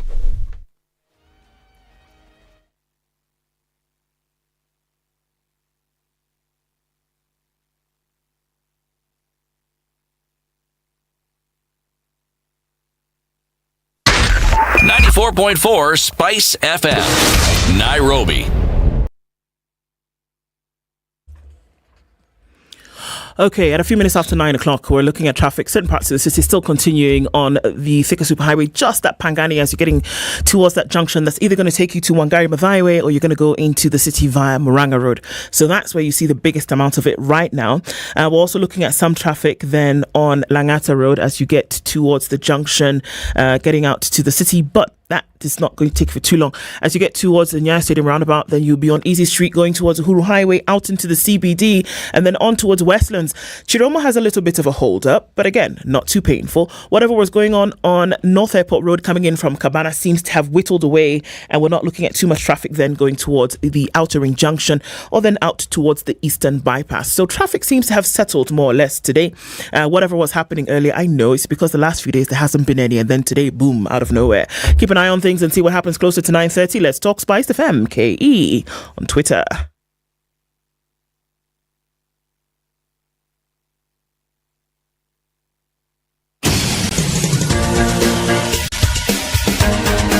This is The Situation Room, the home of hard-hitting political commentary and penetrating insights about the state of the nation. This is a talk radio experience like no other. The Situation Room, a place for hard truths, debates, and elevated conversations. The Situation Room, witty, political, engaging, deep, controversial. In the room, we have C.T. Muga, researcher, academic, seasoned political observer, a fountain of wisdom in these politically uncertain times. Ndu Okoh, Nigerian by birth, Kenyan by choice, communications expert, Pan-Africanist, a truth seeker and believer in people power, and Eric Latiff, agent provocateur, the man in the chair, seasoned journalist, news hound, a man who believes in punching up, not down.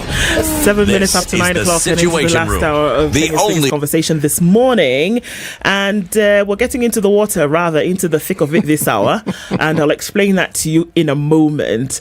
Thanks for keeping it the Situation Room this morning, and been looking at some tight issues, and it still continues even till now.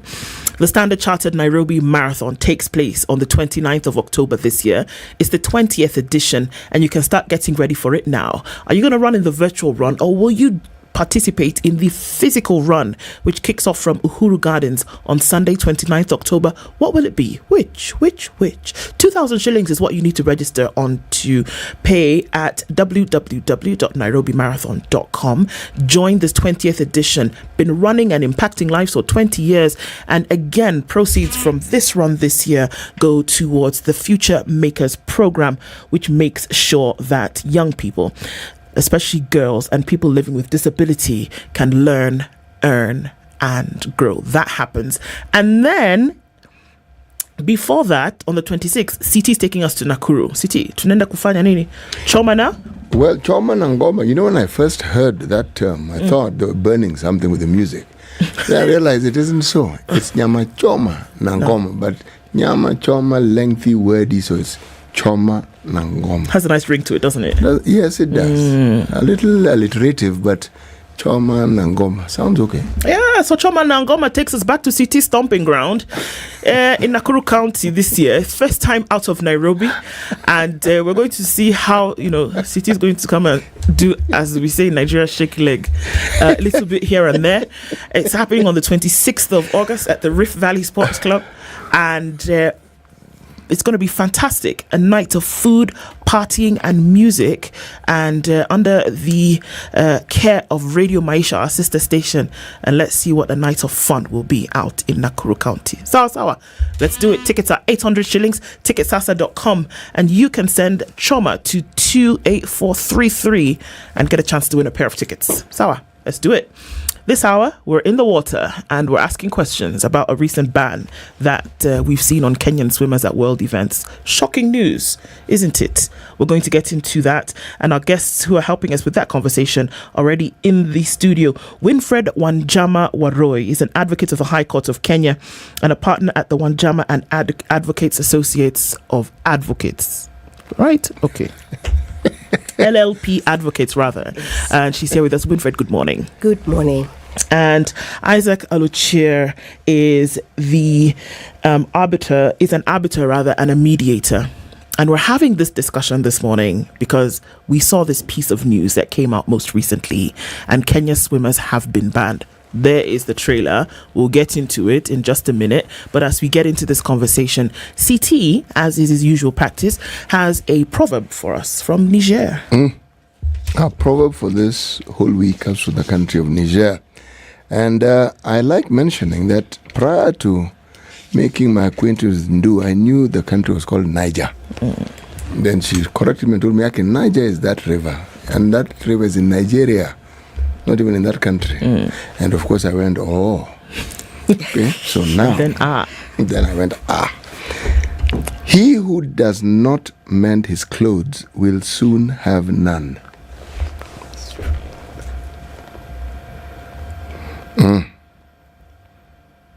Isaac, what do you think about that? That's very deep. But basically, if I take a stab at it, if you spot the early signs of problems, yes, rectify them as quickly as possible before they get out of hand. Yes. That's my... as you take a stitch in time. Yes. What about you, Winnie? That's the correct position, and I think a very wise saying, because we find ourselves in this position not because we did not see it coming. It's because we did not rectify the issues that needed to be rectified in good time. It's been long coming, and it's unfortunate that we had to wait until this moment to speak and to try and articulate the issues clearly to everyone so that they can understand where we are at now. So we're saying the writing was on the wall? It was. And what was this writing? We, as a Kenyan swimming fraternity, have not held elections since the year 2014. Okay. So, 9 years. Yes. And we have been served with several notices from the World Aquatics asking us to hold elections so that the federation can be run as it should. Unfortunately, we have not been able to hold those elections, and that's the main reason where we are. Haven't been able to hold elections? Yes. Something has prevented you from holding elections? Yes. Okay. And that something or somebody involves yourselves being prevented or yourselves preventing yourselves from holding elections? That's, depending on which side you look at it from. But to be quite honest, we got comfortable with other people resolving our problems for us. So what happened is that we had, after the first shambles that took place in 2014, what happened is that there was a problem with the executive committee or board at the time, and so there was a resignation of the members of that board in 2017. So what happened was that a transitionary advisory committee was formed at the time, and that transitionary committee was, basically formed to be able to sort out the management issues that were facing the federation at the time. So unfortunately, that committee did not fulfill its mandate. Another committee was formed thereafter, I think in 2019. That committee, again, found itself in deep waters, so to speak, and was unable to resolve the issues that faced the federation. So in then 2020 and 2022, there were all these different stakeholders who were trying to put together a committee to ensure that elections take place. So that did not take place, and subsequently in 2022, the World Aquatics formed a stabilization committee to steer the process forward. All right, let's take a few steps back here to try and figure out exactly what's going on. Yes. So usually from the end is what we know that there's a problem, isn't it? The statements that we saw, Kenyan athletes have been banned from international events by World Aquatics. It is a big issue today. We know that sport, number one, is a definite ambassadorial role that is played for anybody of any country to fly their flag high. All right. World Aquatics, in this case, and you can stop me if I'm wrong, is the governing body of swimming and water sports in the world. It's kind of like your FIFA for football, or your NBA for basketball, or your World Rugby Union for rugby. So World Aquatics is the body that handles all of this. So if we bring it back to Kenya, and you say there is a fraternity of swimmers, professional in their right, they participate in single events or team events, rather individual events or team events, and then they are then under the ambit of an association in Kenya. What's the association called in Kenya for swimming? Kenya Swimming Federation. Kenya Swimming Federation. All right. So then KSF is responsible for communication from World Aquatics in the country. KSF is responsible for entering Kenyan swimmers into world events and for registration and all of these nice things. All right. What happened that brought about this ban from World Aquatics? You've given us a succession. 2024, there was drama. But it would appear as though KSF is responsible for making sure that certain things are in place in order for you to operate under the ambit of World Aquatics. That did not happen. Why? Essentially, it's a governance problem. My colleague has just mentioned we had a challenge with the team that was put in place in 2014. Now, at the time, the Sports Act had just been passed in 2013, and so all different sports organizations in Kenya had to be compliant with the Sports Act that took effect in 2013. And that meant, and the Sports Act in 2013 was passed in a manner compliant with the Constitution of Kenya 2010, just 3 years down the road, part of the legislation that would bring compliance with the new regime constitutionally.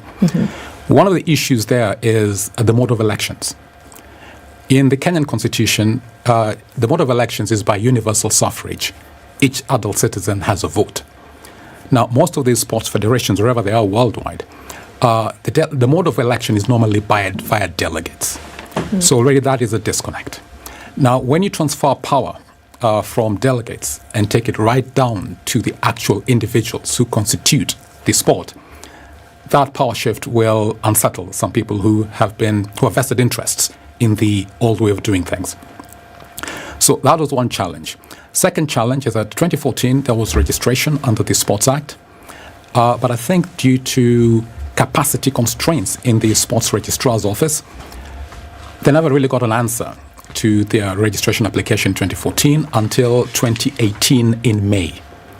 And when the registration came through, it was a provisional registration, and they were given 3 months to conduct elections and align the KSF Constitution with the Sports Act over a period of 3 months. Now, that was supposed to have taken place by August 24th of 2018. That never happened. And that has been, from then on until today, that has never happened. Now, what has happened subsequently, because of the failure of KSF to get its act together, both under the Sports Act and also under the World Aquatics Constitution, World Aquatics got to the point whereby, as my colleague has mentioned, they basically got fed up. We are appointing a stabilization committee to manage your internal affairs. They have the powers to do that because KSF has adopted and taken on board compliance with the World Aquatics Constitution. It is subject to the World Aquatics Constitution, so the World Aquatics has that power to do that. They did it. But even though they took that power, that didn't sit in very well with our sports registrar, because under Kenyan law, the person with the power to do that, to intervene in the management of organizations, sports organizations that don't run their affairs well, is actually the cabinet secretary. Provided there is a procedure that is followed, there is an inspection authorized by the sports registrar, and depending on the report that comes out from that inspection, then the sports registrar recommends that the cabinet secretary appoints a committee to manage the federation. Okay. So World Aquatics went ahead as World Aquatics, appointed its own stabilization committee without any reference to the government of Kenya under the Sports Act. So that has brought in some tension between the government of Kenya and World Aquatics. So right now they're not really seeing things from the same wavelength. So we're talking a battle of who has the jurisdiction over this organization. Okay. So that's where we are at the moment. The Stabilization Committee, was that welcome by KSF? Let me just retract back and just make a comment and to answer your question. Now, the issue of the cabinet secretary and the issue of the cabinet secretary stepping into the matter when there is a problem with the federation under the Sports Act, it can only be put in place where there is a certain procedure or where there has been a complaint from the members of the federation. There has been no complaint from the members of the federation as of now directed towards the sports registrar.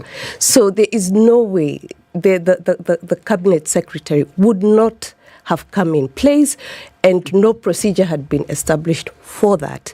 So let's just get back there. And that is why the World Aquatics came in place. It is welcome to a large proportion of the members of the swimming fraternity. They're happy that the World Aquatics is here because they're here trying to solve this problem that has not been solved by so many people in the past. We have to remember that according to the Constitution of the World Aquatics, it requires that the government steps away from the management of the day-to-day affairs of the federation. no interference. That is the way they would prefer and want matters to be handled. But Winnie, what I'm trying to understand here is obviously something was not happening, isn't it? Yes. Right? That KSF, in its mandate as an overall constituted body to run the affairs of swimming in Kenya, was not doing it. Yes. It was not happening. That's correct. And you want to then participate on a global scale, right? Yes. But you don't have your issues sorted out here. So then for you to participate here and you're not sorted out here, World Aquatics says we can't do that. Yes. And this has been, unless I'm wrong, this has been going on for some time. Now, in order for you to participate, because we want you to, allow us to then enact a stabilization committee, which, because you've given us the mandate to govern as a world body, we can do that. Yes. Isn't it? Yes. That's correct. Now, stabilization committee comes in and says, even as we've tried to stabilize things, you still have not cooperated with us. So we have no option but to ban you from participating. Now, what I hear you saying is that you're all right with what the stabilization committee has done. Yes. And Isaac is saying that the cabinet secretary should have stepped in to be able to sort out issues as per the stabilization committee, and you're saying no government interference. Yes. So what is to happen? Because here we are, and Kenyan swimmers will not swim at world events, will not participate in world events. Yes. Because KSF cannot get its ducks in a row. Now, or are we wrong? You have a correct assessment of the situation. Okay. Now, what the way the World Aquatics looks at it is that immediately you have government interference, then you're interfering with the sport. Is it interference or is it intervention? Interference. Okay. Intervention would have come in place if any complainant went to the cabinet secretary's office and said, this is our complaint. And usually it is an issue of management.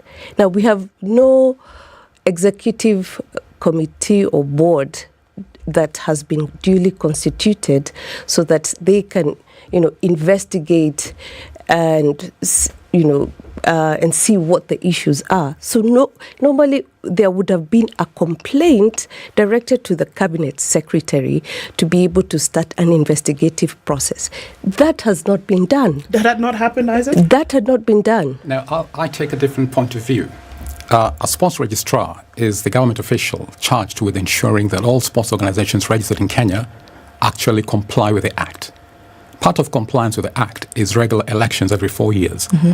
If you are registered provisionally and given 3 months to get your act together, get your house in order, and you don't do that already, that is the ground for the sports registrar to authorize or to instruct some organization to investigate the affairs of KSF. Now, they've been pretty lenient with KSF, to be very frank with you, because from 2018 August until now, we're talking 5 years, and they haven't come down hard even to take severe action against KSF. They've allowed KSF to try and get its act together. KSF hasn't. It doesn't have to wait for a complaint from somebody in the swimming fraternity. No. If the sports registrar is doing her job and KSF has not complied with the terms of its registration, an investigation can be authorized. And once there's an investigation report has reached a sports registrar and she agrees with the report, she recommends it to the cabinet secretary. She has her own recommendation to the cabinet secretary. And then the cabinet secretary can intervene. I will not call it interference because the problem emanated from KSF not doing what it was supposed to do under the law. And not just Kenyan law. It's also World Aquatics law, because governance is a fundamental issue. Can I ask a question? Yes. This World Aquatics, who seem to be all over our business, do they help our federation with any monetary assistance? Do they give us money? Ideally, they do give various sports federations worldwide support, technical support, even some money depending on the grants or whatever applications are made. In the last few years, the answer is no. Our house has not been in order. How much money do they give when our house is in order, if our house is in order? I'm not privy to that to answer that question. I don't know whether you are.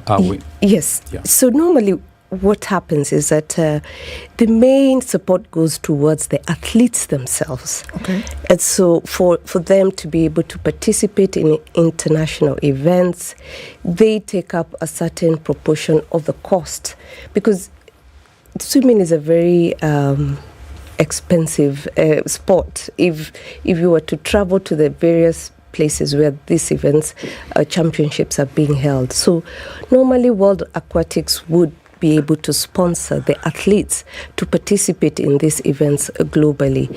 So the support is normally directed to the athletes themselves. And so our athletes are suffering. So break it down. When you say they assist, so they help with transportation. Yes, they pay for accommodation. Yes, and transport. Okay. Yes. Swimming gear. Not swimming That gear. much gear, CT. Those things are expensive. I know. Skimpy as they look. Yes, I get it. yes. It's $400 for a proper outfit. Yes. So that's how they help. They help. Okay. They give scholarships for. They select. Okay. I get now. What about the federation itself? Do they give the federation money to help it run its affairs? Locally here in Kenya, yeah. Locally, there is a budget that they're supposed to allocate to each member. But at the moment, we are not able to access Which means that. they allocate money. Yes. You see, the reason why I'm asking, yes, you're not the only federation that has problems. Yes. Or has had problems. And every federation, football, notorious for problems. Okay? Athletics, wow. We saw what happened in the Rio Olympics. Motor Federation, God, now there we have an entire factory of worms just swimming all over the place. So, at some point when a discussion of this nature is being had, one gets the impression it's money is at the center of this entire discussion. Even as we go to the break, I want to add a question so that maybe you can think about it, because here we are saying, look at the folks on the tail end of all of this. There are swimmers who train every day, ready for world events, ready for regional events. They're training. They're not ensconced in the drama that is happening between Stabilization Committee, between Sports Registrar, between the CS, between KSF and World Aquatics bodies. But then suddenly they're told, well, sorry, the training that you've been doing for the last 365 days, is down the drain, literally.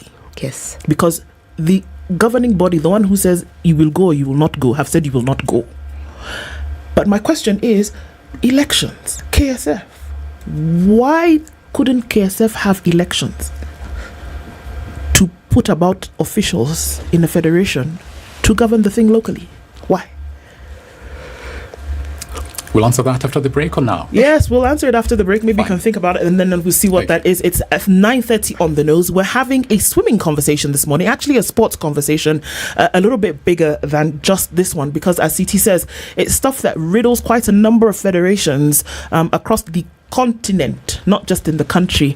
And even as we go to break, GoTV says you can get on GoTV, my GoTV app, or dial *423# and get into a world of wonderful entertainment as you get into the August holidays for your kids. Cartoonito channel 87, 2,999 shillings gets you on that for a month. Get your decoder, or if you're already on, switch on to that wonderful world of entertainment while on holiday with GoTV. Gotta love it.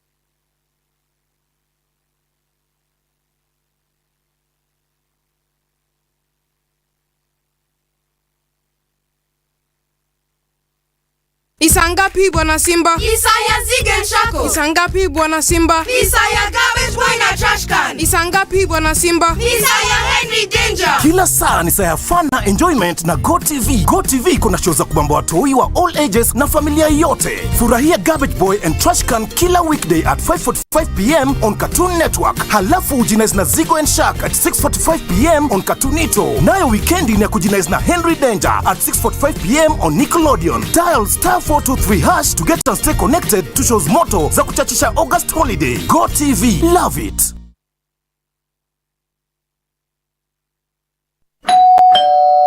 Oh, finally! It's my Standard Courier delivery.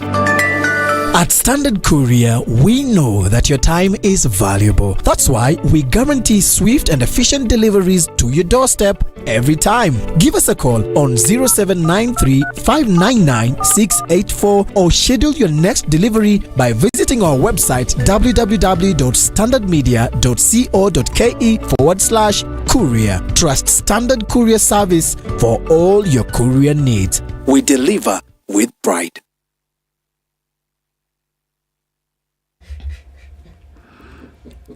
All right, looking at cloudy conditions in Nairobi still, we'll see them for most parts of the morning. Highs of 23 and lows of 13. Sunny at 18 in Nakuru, going to highs of 26, and we'll see highs of 23 in a mostly sunny Nyeri at 15. It's 17 and sunny in Eldoret, highs of 25, and it's 25 and sunny in Mombasa, going to highs of 29 and lows of 23. We'll see sunny conditions as well in Malindi at 25, highs of 29 and lows of 24. It's sunny at 23 in Kisumu, highs of 31, and we'll see highs of 29 in a mostly sunny Kakamega, going to rather at 20 at the moment. Rain showers continue in Kampala, highs of 28 and lows of 17, and it's 26 and mostly sunny in Dar es Salaam, going to highs of 29. 10 degrees, partly sunny in Johannesburg, highs of 21, and it's 25 and mostly cloudy in Lagos, highs of 29. Kinshasa will see highs of 32 and lows of 21. Looking into Thursday afternoon, it's mostly sunny at 31 in Beijing, 18 and partly sunny in Paris, and 16 and mostly cloudy in London. Cloudy at 24 in New York. Still Wednesday night. Coming into Thursday, we'll see highs of 27 and lows of 23.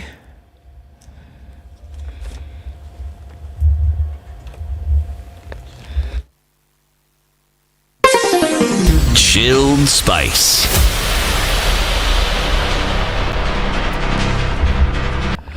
All right, still looking at traffic. Actually, not so bad right about now. Looks much better in most parts of the city. Still, we're seeing that hold coming in on Muranga Road, and it's going to get still a little bit busier as you touch on the city centre. But if you're coming out of Westlands, if you're coming off Gong Road, if you're coming off Mombasa Road now, much better now. Uhuru Highway is not going to give you too much of an issue until you get to the junctions. Get to that junction of Lusaka and Langata Road. As you go further and get to the junction of Bunyala and then through to the Haile Selassie junction, you'll see a little bit of hold-ups here and there. But apart from that, traffic has treated us well today, has it not? Yes. Let's talk through the morning on Spice FM KE on Twitter.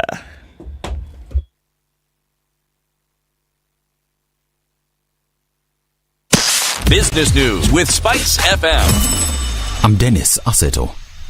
President William Ruto has urged counties to tame their appetite for national government revenues allocations. He said it is time devolved units engaged in a long and hard thinking about sustainable and innovative resources to power their development. Over-reliance on allocations, he explained, has the danger of limiting their plans. Kenya's debt level has reached record high despite President William Ruto's vow to tame the country's appetite for loans. Total public debt rose by a record 1.56 trillion shillings in the financial year ended June 30th to 10.1 trillion shillings, breaching the debt ceiling of 10 trillion shillings according to data released by Treasury. Loan repayment costs, mainly in China, have shot up as the local currency trades at record lows of around 144 shillings to the dollar. Kenya earned a total of 116.2 billion shillings from the tourism sector in the first half of the year to June, buoyed by a rising number of arrivals. These represented a 32% jump from 152.6 billion shillings during a similar period last year, according to the Kenya Tourism Board. Arrivals from entry points such as the Jomo Kenyatta International Airport and Moi International Airport in Mombasa, among others, went up from 642,841 to 847,810 in their review period. Kenyan pharmacies and healthcare facilities will be connected to SasaPay's digital payment platforms following a deal that was signed with MedSource, a medical group purchasing organization. A total of 770 community pharmacies and private healthcare enterprises that serve up to 7 million patients annually will access the services. Starting this month, the two organizations have already begun a phased rollout, with SasaPay enlisting MedSource as a healthcare provider on its app. For Spice Business, I'm Dennis Aseto. Spice FM Business.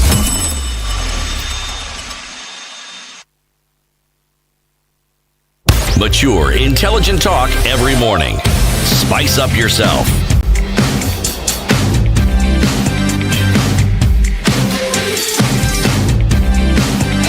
Minutes to 9 o'clock, getting into the last bit of this conversation we're having, and I'm coming from a bothered point of view because I'm for the athletes, I'm for the people, I'm for the ones who are, Tell her, yes, you are a swimmer. Okay, so okay, then let them know that this is something dear to your heart. Because yes, please go on. Yes, because I swim, and I can understand maybe where they would be coming from the athlete's point of view. But Isaac, one thing that you've said regularly as we have this is that there's been bad governance, yes. Right? Yes. And as we were going to the break, the question I asked was, then okay, because it seems to have been all of this stemmed from there were no elections held, and so it seemed as though things could not happen here in Kenya. And World Aquatics is saying, you guys, you can participate, but you don't have your local arm connected to the rest of the body. So why not get it done? And that was the question. Why not have elections? Why didn't you have elections? Why didn't that happen? Let me butt in there. Now, at the moment, we have a court order. There were two stakeholders went to court when there were disputes in the running of the federation, and the issue was we should align the KSF constitution to be in alignment with the World Aquatics Constitution. But then there's a disconnect because our Sports Act is not fully in alignment with the World Aquatics Constitution. Okay. When it comes to the mode of election, our Sports Act talks of universal suffrage, whereby it is the club members of registered clubs who have the vote, while under the KSF Federation and even the World Aquatics Constitution, elections by the mode of delegates. So you have that fundamental difference. And so you've got one group of stakeholders saying we must abide by Kenyan law. We are a Kenyan organization. We must be fully compliant with Kenyan law. You've got another group that says, no, we have to participate in international swimming competitions, and we must abide by World Aquatics Constitution, even if it means not abiding by Kenyan law. So that is a disconnect that we have at the moment, and it is a fissure point that we have in Kenya. So what I understand, I'm not a party to this court case, I've only learned about it recently. They are asking that the KSF Constitution must be fully compliant with the laws of Kenya. There is no issue of Kenya surrendering her sovereignty to some international organization managing some sport. Yes, let me just ask a question, please. Forgive my interrupting you, but why is this discussion coming in? Because literally every sport that we know of in this country has an affiliation with an international body.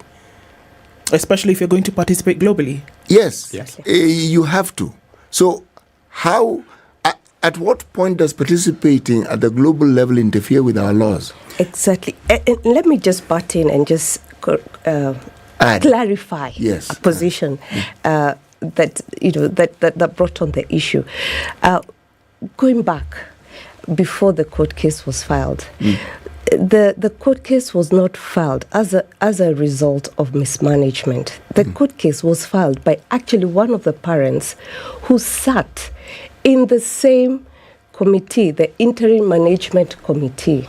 So basically what should have happened at that time, they really needed to just have called a special general meeting or an annual general meeting or a general meeting and brought up the matter to the members. Instead of going to court. Instead of going to court. Now, by going to court, you stop all these athletes from going to swim at the international level, which is something that should have been sorted at a local level. I'm still It is very simple. Exactly. Clearly, it is clearly not very simple because it didn't happen. Exactly. And here I am still asking the question. Yes. Why was it so difficult to hold elections from 2014, knowing full well that it was a standard requirement to have a properly constituted local body in order to represent the needs and requirements of the body and the needs of athletes at the global level? Why was it so difficult for that to be done? I think Isaac was getting there because when he was talking about the laws of Kenya and the international legal requirements. Okay, so now let me go to that. Yes. Even as we think about that question, Kenya is not the only nation in the world. Yes. Number 2, Kenya is not the only nation in the world that also subscribes to this international body. It is not possible that the international body is asking Kenya that your constitution as well as your sports act should rhyme. They must ask this in other countries as well. Well, actually, and other countries, do they? Actually, they do. Exactly. I mean, and do they meet those other countries?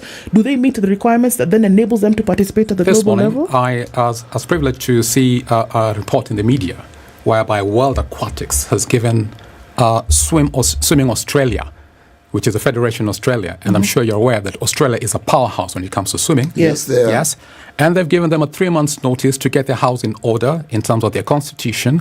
They don't have athletes representation in the governing body, and they've been given 3 months. And if they don't get their act together in 3 months, they also will be slapped. Stabilization committee will be put in place to rectify it. It is not a problem that affects only Kenya. It even affects our powerhouses, and this brings in the issue.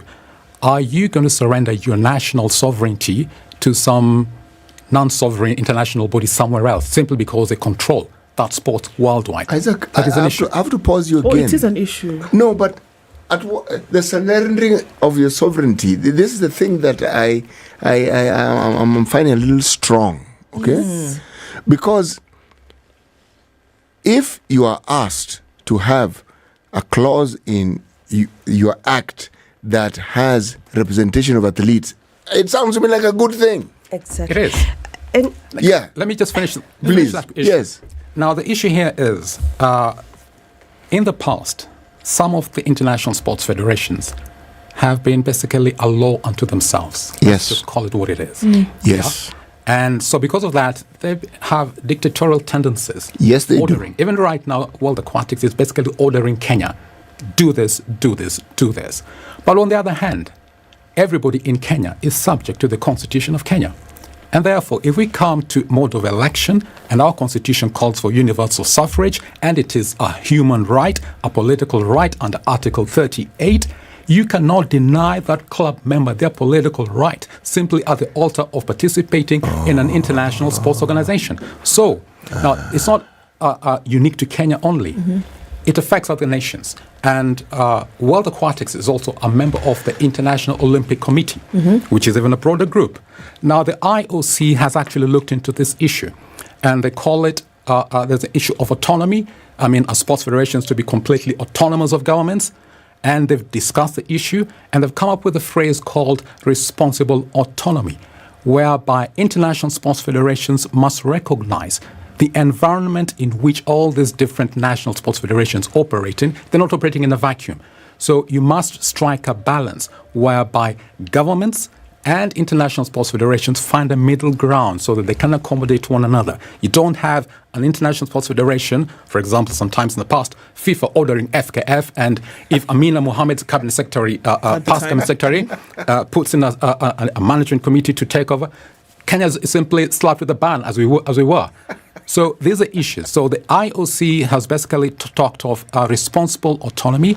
It's been incorporated in its code of ethics, and international sports federations like World Aquatics are now supposed to comply with IOC code of ethics if they're to remain part of the IOC. So actually, internationally, we're moving to a middle ground whereby governments and international sports federations will begin to accommodate one another, whereby it's not an extremist position. So what you're saying is party. that World Aquatics have actually not worn this new cloak of compromise. No, they haven't yet.